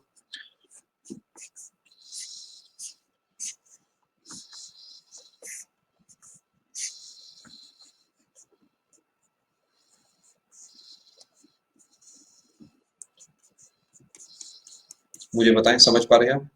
यानी सबसे ऊपर वाला जो हो गया आपका ग्रेटर हो गया, उससे नीचे वाला मिडल हो गया, उससे नीचे वाला आपका हो गया शिवालिक। क्योंकि नीचे है तो यहाँ पर आपको हरियाली देखने को मिल सकती है, मैंने थोड़ी-सी आपके लिए हरियाली बना दी। यहाँ पर आपको बर्फ और वो दोनों चीज़ें देखने को मिल सकती है, यहाँ पर आपको मिली बर्फ देखने को मिलेगी। यहाँ पर क्या प्रॉब्लम है, यहाँ पर रहने लायक ज़मीन है तो यहाँ पर लोग बहुत ज़्यादा डिफॉरेस्टेशन करते हैं। क्योंकि यहाँ पर पेड़ बहुत अच्छे से उग सकते हैं, तो पेड़ों की ज़रूरत लोगों को बहुत ज़्यादा होती है, यहाँ पे जीवन लोग बिता सकते हैं। तो यहाँ पे डिफ़ॉरेस्टेशन बहुत ज़्यादा करा जाता है और इस इलाके में लोग जो है अपना जीवन भी बिताते हैं। ऑन एन एवरेज जो हाइट होती है आपकी यहाँ की, आप कह सकते हैं डिफ़ॉरेस्टेशन यहाँ भी, और इनफैक्ट यहाँ पर भी आपको काफ़ी डिफ़ॉरेस्टेशन देखने को मिलता है। इन सभी इलाकों में जो पेड़ है उन्हें काटा जाता है।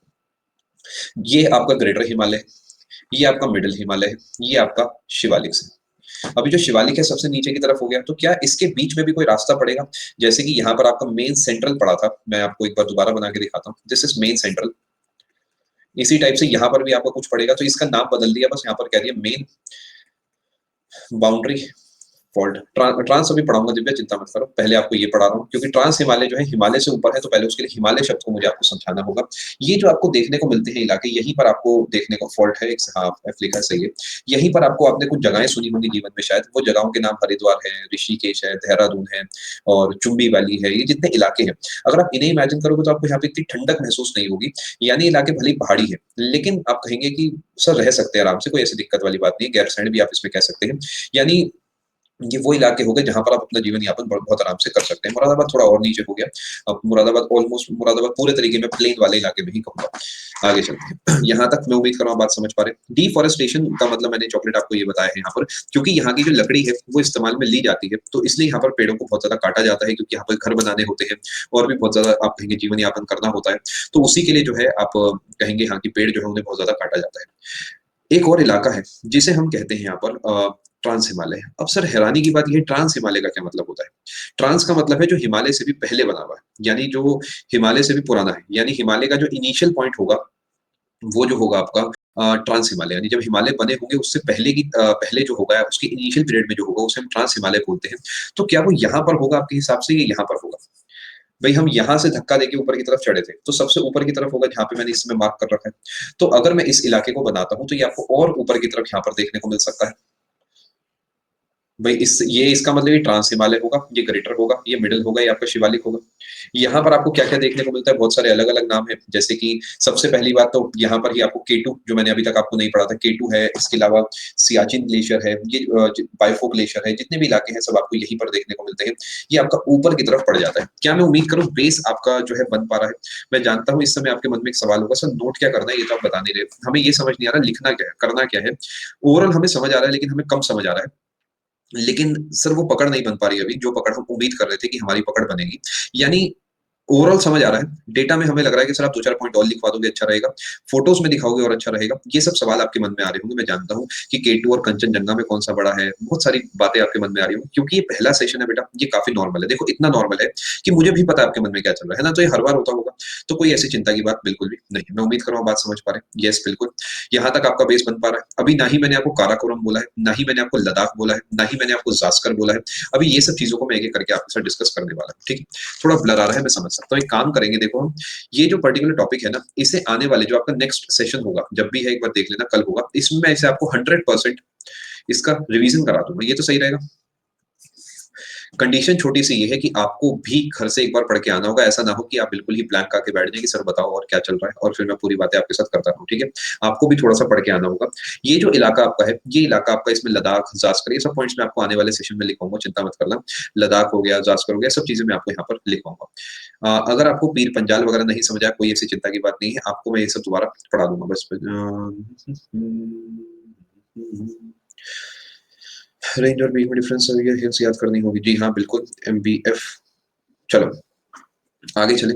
आपको पूरे में 1 मिनट का ब्रेक दे रहा हूँ, उसके बाद मैं आपके साथ बाकी डिस्कशन चालू करूंगा। पूरे 1 मिनट का आपको मैं ब्रेक दे रहा हूँ। नहीं, यहाँ पर चीकू थोड़ा-सा आसान काम है, बिकॉज़ यहाँ पर क्या है कि मतलब ऑलमोस्ट आप कहेंगे पेपर साइज़ वाला काम है। एंड सेकंडली कलर्स यहाँ पर जो है ज़्यादा, मतलब आप कहेंगे कुछ विविड कह सकते हैं। भाई विविड का मतलब क्या, वो कोई बता सकता है? VIVID, हमें भी थोड़ा सिखा दो भाई अंग्रेजी।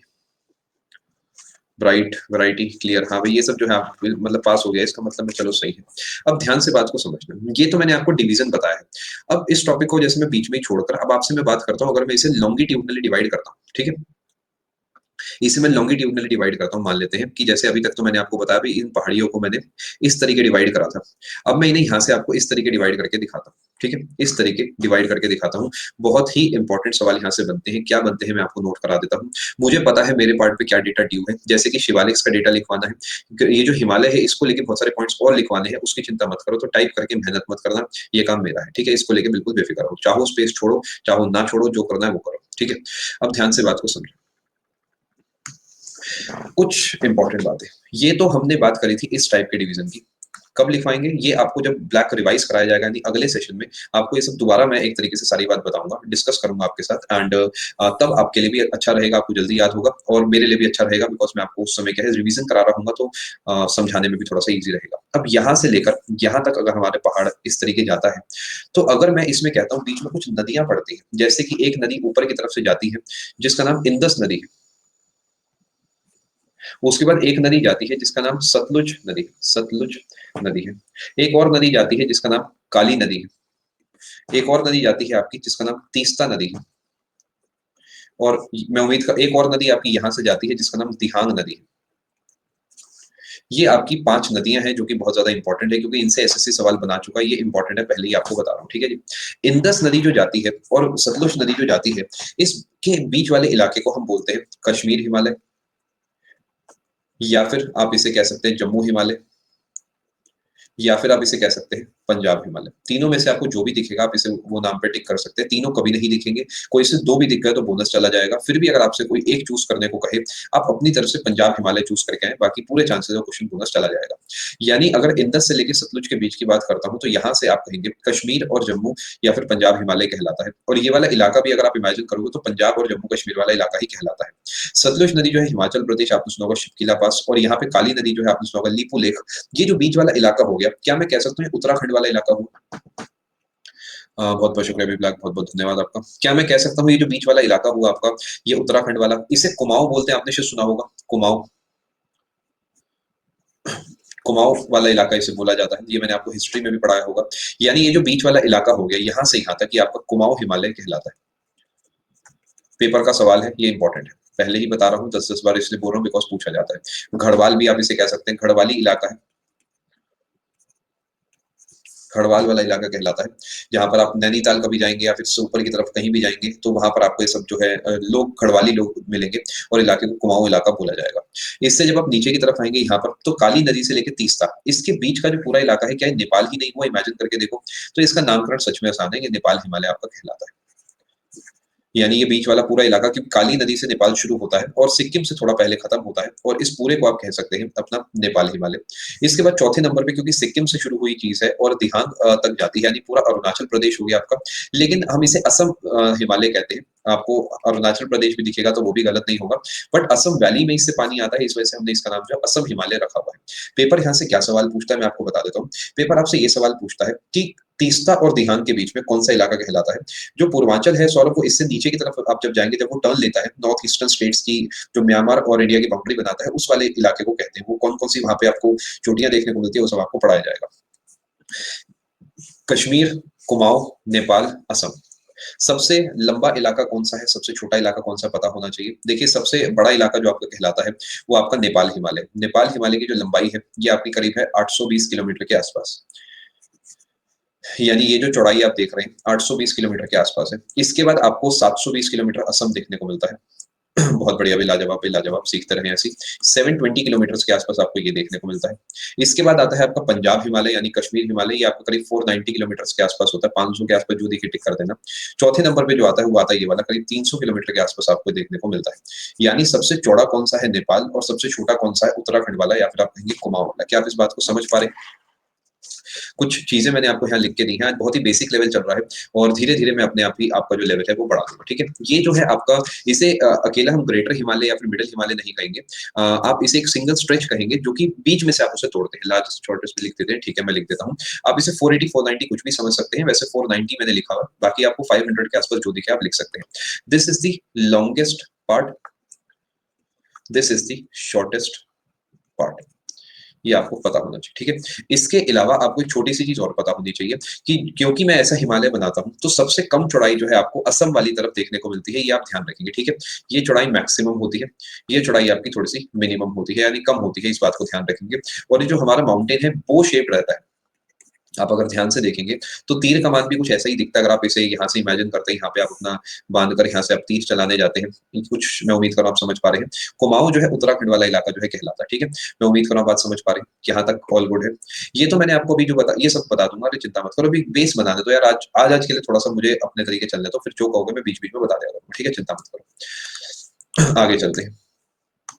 यहाँ पर अगर मैं आपसे बात करता हूँ हिमालय की, इसका रीजन ये है कि जो आपका रीजन अदिति पूरे तरीके तो आपको समझ आएगा जब मैं हिमालय का फॉर्मेशन पढ़ाऊंगा, लेकिन शॉर्ट में अगर आपको बताऊं तो प्लेट्स के टकराने का जो तरीका है वो मेन रीजन है इस चीज के होने का। अभी के लिए ऐसे ही बना देते हैं आज। चलो ध्यान से बात को समझना। एक तो हमने ये वाला पूरा पोर्शन अभी माउंटेन्स का पढ़ लिया है, शायद आपको पता होगा यहाँ पर कौन कौन से माउंटेन है, बेसिक लेवल हमने इसका कवर कर लिया है, ठीक है। एक इसके अलावा यहाँ से लेकर यहाँ तक आपकी अरावली की पहाड़ियां चलती है, इसके बारे में आपको थोड़ा सा पता होना चाहिए। ये अरावली की पहाड़ियां हैं, बहुत ज्यादा इंपॉर्टेंट है, आपसे पूछता है इससे भी सवाल। जो अरावली की आपकी पहाड़ियां हैं ये गुजरात से शुरू होती है और आपकी दिल्ली तक जाती है। दिल्ली तक जाती है तो कैसी बात कर रहे हैं, मैंने एक बार किसी को बताया, उसे लगा रहे मजाक कर रहा हूँ, फिर मैंने उसे बताया, वो कह रहा अरे ऐसा थोड़ी होता है। मैं कोई बात नहीं, होता होगा भाई, ऐसा ये हो सकता है। यहाँ से लेकर यहाँ तक ये जो आपका इलाका है गुजरात से शुरू होता है और दिल्ली तक जाता है। दिल्ली का जो राष्ट्रपति भवन है वो एक ऊंचाई वाले क्षेत्र में, अगर आपने कभी नोटिस करा हो, परेड वगैरह आपने देखी हो, अब वो जो है रायसीना हिल्स के ऊपर बना हुआ है, और जो रायसीना हिल्स है वो अरावली का ही हिस्सा माना जाता है। इसके बारे में कुछ बातें मैं आपको अगले पेज पे लिख के देता हूँ। ये जो अरावली है ये गुजरात से शुरू होती है और गुजरात से लेकर आप कहेंगे ऊपर तक जाती है दिल्ली तक। बीच में हरियाणा भी पड़ेगा, शायद आपको पता होगा, और उससे पहले आपका राजस्थान भी पड़ेगा। इस सब इलाकों में ये फैला हुआ है, इसे आप ध्यान रखेंगे। और सबसे ऊंची जो चोटी है इसकी राजस्थान में आपको देखने को मिलती है, वो इलाका जो है आपका माउंट अबू वाला इलाका है। माउंट अबू में एक जगह है जिसे आप बोलते हैं गुरु शिखर, पेपर का सवाल है, बहुत बार पूछा जाता है। गुरु शिखर ध्यान रखेंगे, इसकी जो ऊंचाई है 1722 मीटर इसकी ऊंचाई है, ध्यान रखेंगे। और ये जो गुरु शिखर है ये हाईएस्ट पीक है, हाईएस्ट पीक ऑफ अरावली। जो अरावली खुद है वो 800 किलोमीटर लंबी है, ये ध्यान रखिएगा, छोटा छोटा डेटा है। मैं उम्मीद कर रहा हूँ बात समझ। जनरली नितेश इसे गुजरात तक ही माना जाता है, अधिकतर जो सरकारी किताबें उनके हिसाब से। 50 सवाल में कितने सवाल रिपीट होते हैं? देखिए रिपीटेशन के दो मतलब है, डायरेक्टली कितने रिपीट होते हैं, मुश्किल से 2-3, लेकिन कॉन्सेप्चुअली कितने रिपीट होते हैं, कम से कम मान के चले आप 10 से 15, कंसेप्चुअली 10 से 12 मान के चले, अराउंड 50% रिपीट होता है। और क्योंकि करंट अफेयर्स पुराना नहीं आता, करंट अफेयर्स नया आता है, उसके अलावा मैक्सिमम पोर्शन जो है अगर आपके कॉन्सेप्ट पक्के हैं तो आपको रिपीट देखने को मिल जाता है। घुमा के मिलता है, डायरेक्ट नहीं मिलता, लेकिन मिलता है। आगे चलते हैं, कोई बात नहीं श्रेया, आपका डाउट देख लेते हैं। जेएनयू यूनिवर्सिटी तक लिखा, कोई फर्क नहीं पड़ता, मुझे बताओ जेएनयू यूनिवर्सिटी कहाँ पर है? तो जेएनयू ही हो गया वो, मतलब यूनिवर्सिटी तो उसमें दिल्ली में कहाँ पर है, चलो देखें जरा। सर ऐसे मत करा करो, ये गलत बात है, देखो गलत बात है, ये नहीं लिखा। सब दिल्ली है बेटा, तो चिंता मत करो, सब दिल्ली ही है ना, तो ऐसी कोई चिंता वाली बात नहीं है। चलो अच्छा, आप उड़ीसा से हैं, फिर कोई बात नहीं। देखिए जेएनयू या फिर डीयू, ये जितने भी मैं आपको एग्जांपल देता हूँ, ये सब ना दिल्ली ही माना जाता है। जैसे एग्जांपल आपको मैं दूं, दिल्ली वाले तो एग्जैक्ट बता रहे हैं, मेट्रो स्टेशन तक के नाम आ रहे हैं मेरे पास। एक एग्जांपल दूं, दिल्ली जो है ना अपने अपने साइज में छोटा है, क्योंकि अगर आप हरियाणा से या अरावली के 800 किलोमीटर से कंपेयर करेंगे, दिल्ली साइज में छोटा है काफी। तो उससे कोई मतलब दिल्ली के किसी भी कोने को आप जज कर सकते हैं, लेकिन ओवरऑल इंपॉर्टेंट जो प्लेस माना जाएगा वो माना जाएगा आपका रायसीना हिल्स, बिकॉज वो एक इंपॉर्टेंट जगह, राष्ट्रपति जी वहां पे रहते हैं। इसके अलावा दिल्ली जो है अरावली जो है दिल्ली को टच करती है, इस बात को आप ध्यान रखेंगे, ठीक है। चलो बहुत बढ़िया, आगे चलते हैं। बहुत बढ़िया, अभी mount Everest, mount Abu repeat कर देते हैं, ध्यान से आप समझे भाई, लोगों ने जो है पूरा कोऑर्डिनेट्स आपको दे दिए, लाजवाब। गुजरात से लेकर दिल्ली तक, जिसमें गुजरात से कहानी शुरू होगी और दिल्ली की रायसीना हिल्स तक आप कहेंगे आएगी। रायसीना हिल्स जो है वहां पर आपको जो है, मैं अगले पेज पे लिख देता हूँ, जो राष्ट्रपति भवन है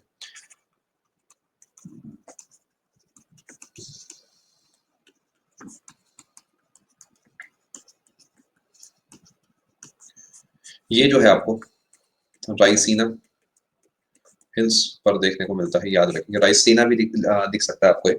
और अगर आपसे पूछता है कौन से हिल पर है, तो आप कहेंगे रायसीना हिल्स पर है। कौन से प्लेस पे है, आप कहेंगे दिल्ली के अंदर है। कौन से रेंज पर है, आप कहेंगे अरावली के ऊपर है। क्या आप ये बात समझ पा रहे हैं? सब बताएँगे रवि, बिल्कुल बेफ़िक्र हो, बिल्कुल बेफ़िक्र हो। 50 घंटे इसलिए पहले ही माँग लेता हूँ मैं, जिससे कि आपके लिए पहले से आपको आइडिया हो कि क्या लेवल जाने वाला है, बिल्कुल बेफ़िक्र हो। यहाँ तक अगर आप सारी बात समझ चुके हैं, तो कुछ सवाल मैं अब आपसे यहाँ पे पूछूँगा और उसके बाद मैं आपको आज का सेशन फ्री कर दूँगा आज के सेशन से, बिकॉज़ अभी कुछ पोर्शन इसमें से मैंने कल भी रिपीट करना है, यानी आपके आने वाले सेशन में। तो आज का सेशन आपको यहीं पे रोकते हुए कम से कम 10 से 15 सवाल मैं आपके लिए बनाऊँगा। अगर आप उनके आंसर्स अच्छे देंगे तो मुझे काफ़ी अच्छा महसूस होगा। अगर आप आंसर्स गलत देंगे तो आपको रिवीज़न थोड़ा-सा करना होगा, ठीक है? सबसे पहले ये बताएँ कि लग रहा है कि कुछ पकड़ आपकी बन पाएगी ज्योग्राफी में, क्योंकि आज हमने थोड़ा ऐसा डेटा डिस्कस करा है जो थोड़ा भारी है, मतलब कल-परसों तक तो हम मैप पे बहुत ज़्यादा खेले हैं। आज हल्का-सा मैं कहूँगा थोड़ा डेटा पे हम काम कर रहे हैं, ऐसा डेटा पे बहुत ज़्यादा हम आगे भी काम करने वाले हैं, बिल्कुल। हो सकता है कुछ चीज़ें आपको कम समझ आई हो, काफ़ी नॉर्मल बात है। आपको आगे चल के बाकी चीज़ें भी जो है समझ आ जाएँगी, ठीक है? चलो बहुत बढ़िया, समझ आ गया, लाजवाब। चलो बहुत बढ़िया, नहीं, नहीं, बिल्कुल हो जाएगा, बिल्कुल बेफ़िक्र रहिए। ठीक है, एक काम करते हैं, फटाफट से आपको 5 से 7-10 मिनट में आपको फटाफट से सब कुछ रिवाइज़ करा दूँ, आप कहें तो। देखिए, ऑफ़िशियली अगर आप इस सेशन की रिकॉर्डिंग देख रहे हैं, इस समय आप लाइव देख रहे हैं, तो मैं आपको बताना चाहूँगा, नया डेटा यहाँ पे पूरा होता है। आगे मैं आपको सब चीज़ें रिवाइज़ कराने वाला हूँ, तो आप रिवीज़न करना चाहें तो आप बिल्कुल रिवाइज़ करें। चलिए बहुत बढ़िया ऋषभ, आपको मैं फटाफट से कुछ चीज़ें रिवाइज़ कराने वाला हूँ। 5 से 7 मिनट जो है आप बिल्कुल बीच में कमेंट नहीं करेंगे। थैंक यू सो मच शिखा। चलो शुरू करते हैं। मैं समझ सकता हूँ। आगे चलते हैं। बिल्कुल, बिल्कुल सुरेश, कोई बात नहीं, बेटर लेट देन नेवर। क्या जो मैं बात बोलता हूँ स्पेशल में, कि जब कुछ समय के बाद आओगे तो लगेगा कि मैंने जल्दी क्यों नहीं ले लिया, क्या वो बात सही है? वो बात 100% सही है। बच्चा उस समय ये सोचता है कि मतलब वो वर्सेस हो जाता है। मतलब हैरानी की बात ये है, बच्चा समझता है कि सर जो है ना, वैसे तो मेरे अपने हैं, लेकिन सर मेरा खर्चा क्यों करा रहे हैं? दोस्त क्योंकि मैं अपना हूँ, इसी वजह से करा रहा हूँ। और मैं यही, क्योंकि अब तो आप प्लस पे आ गए, आपको पता ही है कि यहाँ पर आना वर्थ है या नहीं है। आप देखो ना, अगर आप सिंपली मेरे कोर्सेज़ भी देखोगे, तो सिंपल मेरे अकेले इंसान के कोर्सेज़ भी इतने हैं यहाँ पे, कि आपके पैसों से 10 गुना पैसा आपका ऐसे ही वसूल हो जाता है, और वसूल होने का मतलब ये है कि आपका सिलेक्शन के चांसेस बहुत ज़्यादा जो है बढ़ जाते हैं। चलो फटाफट से आपको सब कुछ रिवाइज़ कराता हूँ मैं, इधर फोकस करते हैं। चलो, मैंने आपको फटाफट से ये बताया है आते ही कि जो हमारा इंडिया है, वो नॉर्दर्न ईस्टर्न हेमिस्फीयर के अंदर पड़ता है, यानी इक्वेटर के ऊपर है और प्राइम मेरिडियन के लेफ्ट की तरफ पड़ता है, या फिर आप कहेंगे ईस्ट की तरफ पड़ता है। उसके बाद मैंने आपको कुछ मैप वैप बना के दिखाया। मैंने आपको बताया इंडिया के बारे में हम क्या-क्या पढ़ेंगे यहाँ पे, इंडियन ज्योग्राफी के अंदर बहुत सारे आपको पॉइंट्स बताए हैं। आपको बेसिक लेवल पे मैंने शुरू करके बताया कि जो नदियाँ हैं वो किस तरीके की होती हैं, कैसे क्या चलता है। कुछ डायग्राम्स मैंने आपको बना के दिखाए, जिसमें मैंने आपको दोआब का कॉन्सेप्ट समझाया, मैंने आपको पहाड़ों का कॉन्सेप्ट समझाया, मैंने आपको कुछ सॉइल की फर्टिलिटी का कॉन्सेप्ट समझाया। उसके बाद मैंने आपको समझाया कि अगर बीच में कुछ इलाका खाली रह जाता है, अब यहाँ तो मैंने 6-7-8 पहाड़ियाँ बना दी है, हो सकता है 2 ही पहाड़ियाँ हों, 3 पहाड़ियाँ हों, 4 पहाड़ियाँ हों। जो बीच वाला आपका इलाका होता है, ये आपका वैली कहलाता है। अब वैली में आपको मैंने कुछ एग्ज़ाम्पल्स, जैसे असम वैली हो गया, कुल्लू वैली हो गया, कश्मीर वैली हो गया। इसके अलावा मैंने आपको समझाया, मान लेते हैं सामने की तरफ हमें बहुत सारे पहाड़ एक साथ दिख रहे हैं, और नीचे की तरफ जो है हमें यहाँ पर नदियाँ बहती दिख रही है, और ये इलाका जो है मैदानी क्षेत्र है, यानी इसका जो ऑल्टीट्यूड है, इसकी जो ऊँचाई है, समुद्र के रिस्पेक्ट में वो बदल नहीं रही है, तो हम इसे कह सकते हैं कि प्लेन्स यानी मैदानी क्षेत्र हो गया। इसके बाद मैंने आपको अपने देश के मैप के बारे में थोड़ा बहुत बना के दिखाया, कैसे क्या चलता है। फिर हमने डिस्कस करा कि जो दोआब है उसका मतलब क्या होता है, पंजाब का मतलब हमने समझा। फिर कुछ मैपिंग के बारे में हमने बेसिक लेवल की बात करी। हमने समझा जो हिमालय है, वो एक तरफ से दूसरी तरफ किस तरीके टूटा हुआ है, और हमने किस तरीके उसे आगे तोड़कर पढ़ना है। हमने देखा कि सबसे पहले हम उसका डिवीजन अगर करने जाते हैं, तो या तो लैटिट्यूडनल हो सकता है या फिर लॉन्गिट्यूडनल हो सकता है। अगर हम लैटिट्यूडनल उसका डिवीजन करते हैं, तो उसमें हमारा ग्रेटर हिमालय, मिडल हिमालय, शिवालिक, ये सब चीजें आती हैं, और एक एक करके हमने सब चीजों को समझा कि अगर लॉन्गिट्यूडनल हम डिवाइड करेंगे, तो कश्मीर, पंजाब, कुमाऊं, नेपाल, असम, ये सब इलाके आपको देखने को मिलते हैं। थोड़ा स्लो बताते हैं, ठीक है। हम अगर ग्रेटर हिमालय की बात करते हैं, तो ये नंगा पर्वत से शुरू होता है और नामचा पर्वत तक जाता है, और यहाँ से आप, क्योंकि ये बहुत ज़्यादा ऊँचाई पर है, तो इसके ऊपर आपको हर समय जो है बर्फ देखने को मिलती है, और वो जो बर्फ है, उसकी वजह से ही हम इसे कहते हैं कि इसका नाम हिमाद्री है, यानी बर्फ से ढका हुआ। अभी दिनेश इसके बारे में आपको बताते हैं। हिमाद्री का हमने शब्द का मतलब देखा, और हिमाद्री देखा किसे कहा जाता है। हमने कुछ चोटियाँ पढ़ी जो कि पेपर आपसे पूछता है। केदारनाथ, बद्रीनाथ, नंदा देवी, ये तीनों आपके उत्तराखंड में है। मकालू, मनसालू, एवरेस्ट, अन्नपूर्ण, धौलागिरी, ये सब नेपाल में है। कंचनजंगा, नामचा बरवा, ये सब आपको देखने को मिलती है। फिर से इंडिया में कंचनजंगा सिक्किम में है, पेपर का सवाल है। नामचा बरवा वो एक ऐसी जगह है जहाँ से, जिसके चारों तरफ से, जिसके तीनों तरफ से ब्रह्मपुत्र नदी जो है, सांगपो नदी घूमकर अपने देश के अंदर एंटर करती है। इसका आगे जाके मतलब समझाऊँगा, जब मैं आपको डिटेल में बताऊँगा कि इस लाइन का क्या मतलब है कि घूमकर एंटर करती है। इसके बाद हमने देखा किस तरीके आपको अलग-अलग जो है हिमालय देखने को मिलते हैं। ऊपर वाला ग्रेटर हो गया, फिर आपका मिडल हो गया, फिर आपका शिवालिक हो गया। बीच में आपको अलग-अलग नाम देखने को मिले, ऊपर आपको एमसीडी मिला, नीचे आपको एमबीएफ देखने को मिला। नीचे आते-आते जो है बर्फ खत्म होती जाएगी, और जी हाँ, ये स्टेट वाइज़ है, बर्फ खत्म होती जाएगी, और वहाँ पे आपको हरियाली देखने को मिलेगी, लेकिन वो खतरा भी है नेचर को, बिकॉज़ क्योंकि वहाँ पे ह्यूमन्स रह सकेंगे, तो वो इसे पूरे तरीके एक्सप्लॉइट करेंगे, और आप कहेंगे यहाँ पर डिस्ट्रक्शन होगा, डिफॉरेस्टेशन होगा, एफॉरेस्टेशन की कमी हो जाएगी। मैं उम्मीद कर रहा हूँ बात समझ पा रहे हैं। इसके बाद मैंने आपको एमसीडी का मतलब मेन सेंट्रल ट्रांजिट है, मैंने ये लिखा हुआ है यश। और हमने कुछ पीर पंजाल, धौलाधार, नाग टिब्बा, महाभारत ये सब इलाके पढ़े। कश्मीर वैली, कुल्लू वैली हमने देखा। उसके बाद हम आगे बढ़े, हमने कहा कि अगर हम इसे डिवाइड करते हैं लॉन्गिट्यूडनली, यानी आप कहेंगे ऊपर से नीचे तक नदियों के हिसाब से, तो अलग-अलग 4 इलाके आपको देखने को मिलते हैं, जिसमें आपका एक पंजाब हिमालय है, एक आपका कुमाऊँ है, एक आपका नेपाल है और एक आपका असम है। नदियाँ कौन-कौन सी आपको पता होना चाहिए। कश्मीर जो हिमालय जो है इंडस और सतलुज के बीच में है, सतलुज और काली के बीच में आपका कुमाऊँ है, काली और तीस्ता के बीच में आपका नेपाल है और तीस्ता और दिहांग के बीच में आपका असम है। ये सारा डेटा आपके लिए बहुत ज़्यादा इंपॉर्टेंट है। ये सवाल अभी तक नहीं बना है, लेकिन फिर भी अगर बने तो आप बता सकते हैं कि नेपाल जो है सबसे चौड़ा है और जो कुमाऊँ है यानी उत्तराखंड वाला इलाका है, वो आपका थोड़ा-सा पतला है। आगे चलते हैं, हमने ये देखा कि इसकी जो शेप है वो शेप्ड होती है और इसके अलावा एक तरफ से ज़्यादा चौड़ा है, एक तरफ से कम चौड़ा है। उसके बाद थोड़ा बहुत हमने अरावली के बारे में पढ़ा। अरावली जो है हमारा ये एक टाइप का रेसिडुअल माउंटेन है। इसका मतलब कि आपको आगे चल के पढ़ाया जाएगा। गुजरात से लेकर दिल्ली तक जाता है, बीच में राजस्थान और हरियाणा को कवर करता है। वो राजस्थान में एक इलाका है जिसे माउंट आबू बोलते हैं, वहाँ की एक चोटी है 1722 मीटर ऊँची जिसका नाम गुरशिखर है, वो अरावली की सबसे ऊँची चोटी है। मैं उम्मीद कर रहा हूँ बात समझ पा रहे हैं। इसके अलावा राष्ट्रपति भवन को लेके हमने छोटी-सी बात बताई है। राष्ट्रपति भवन दिल्ली के अंदर है, रायसीना हिल्स के ऊपर है, अरावली की चोटी के ऊपर है। यहाँ पर आके आपका सेशन कंक्लूड होता है। मैं उम्मीद कर रहा हूँ मैं आपको काफ़ी कुछ सीखने को मिला होगा एंड आज आपकी स्पेशल क्लास बिल्कुल भी नहीं। आपकी स्पेशल क्लासेस जो है कल से स्टार्ट होगी, ठीक है? आप सेशंस लगाएँ और उसके बाद पेपर्स लगाएँ। मेरे हिसाब से आपके सभी एग्ज़ाम्स के लिए ये सेशन बेनिफिशियल होगा, काफ़ी फ़ायदा होगा और काफ़ी हद तक मैं कहूँगा आपका सिलेबस कवर हो जाएगा। इसके अंदर अगर आप एसएससी के अलावा भी किसी एग्ज़ाम की तैयारी करते हैं, बाकी कॉन्फिडेंस आपको तभी आएगा जब क्लासेस लगाने के बाद आप पेपर अपना लगाएँगे एंड ऑटोमैटिकली धीरे-धीरे आपका जो विश्वास है वो बनता जाएगा। आज आपकी इसके अलावा और कोई क्लास नहीं है। बहुत-बहुत शुक्रिया आप सभी का आने के लिए। अच्छे से अपनी तैयारी करें और पूरी जान लगा दें। आप सबको पता है 2-4 महीने ही हैं जो है आपके पास, इसके अलावा कुछ नहीं है। स्टैटिक के लिए अलग से मेरा कोर्स है, आप उसे देख सकते हैं। स्टैटिक जो है कुछ पोर्शन मैं आपको इसके अंदर पढ़ाता हूँ, जैसे रिवर्स सिस्टम वगैरह हो गया, लेकिन पूरा स्टैटिक जीके हम ज्योग्राफी में कवर नहीं करते हैं एंड हिस्ट्री और बायोलॉजी को लेके मैं आपको जाने से पहले फिर बता दूँ कि काफ़ी बच्चे लेट आए थे, बीच में डाउट पूछ रहे थे। देखिए, ये जो हफ्ता था ऑलरेडी मेरी पूरे हफ्ते क्लासेस थी, तो इसलिए इस हफ्ते के अंदर मैं आपको हिस्ट्री और बायो की क्लासेस आपकी नहीं ले पाया हूँ और जहाँ तक आपका जो अगला हफ्ता है उसके अंदर आपकी क्लासेस हो जाएँगी, उसकी चिंता बिल्कुल भी ना करें।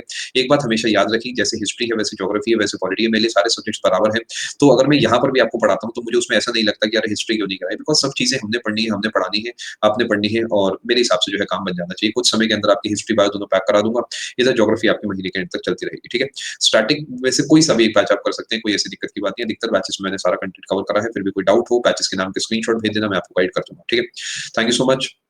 ख्याल रखें अपना, तैयारी अच्छे से करें एंड बस पूरी जान लगा दें, मैं आपको यही कहूँगा। और अब आपके मैं डाउट्स देख लेता हूँ। सीएचएसएल के लिए क्लास पूरे तरीके बेनिफिशियल है। मेरे कहने से आप एक काम करना, इस पूरे कोर्स को करना, फिर स्टेट लेवल कुछ सवाल लगा के देखना। जब आपके वो बनेंगे ना, तो आप खुद समझ जाओगे कि किस लेवल का आपको कंटेंट दिया जा रहा है। बस ये फ़र्क है कि मैं अपनी क्लासेस का प्रमोशन ना के बराबर करता हूँ।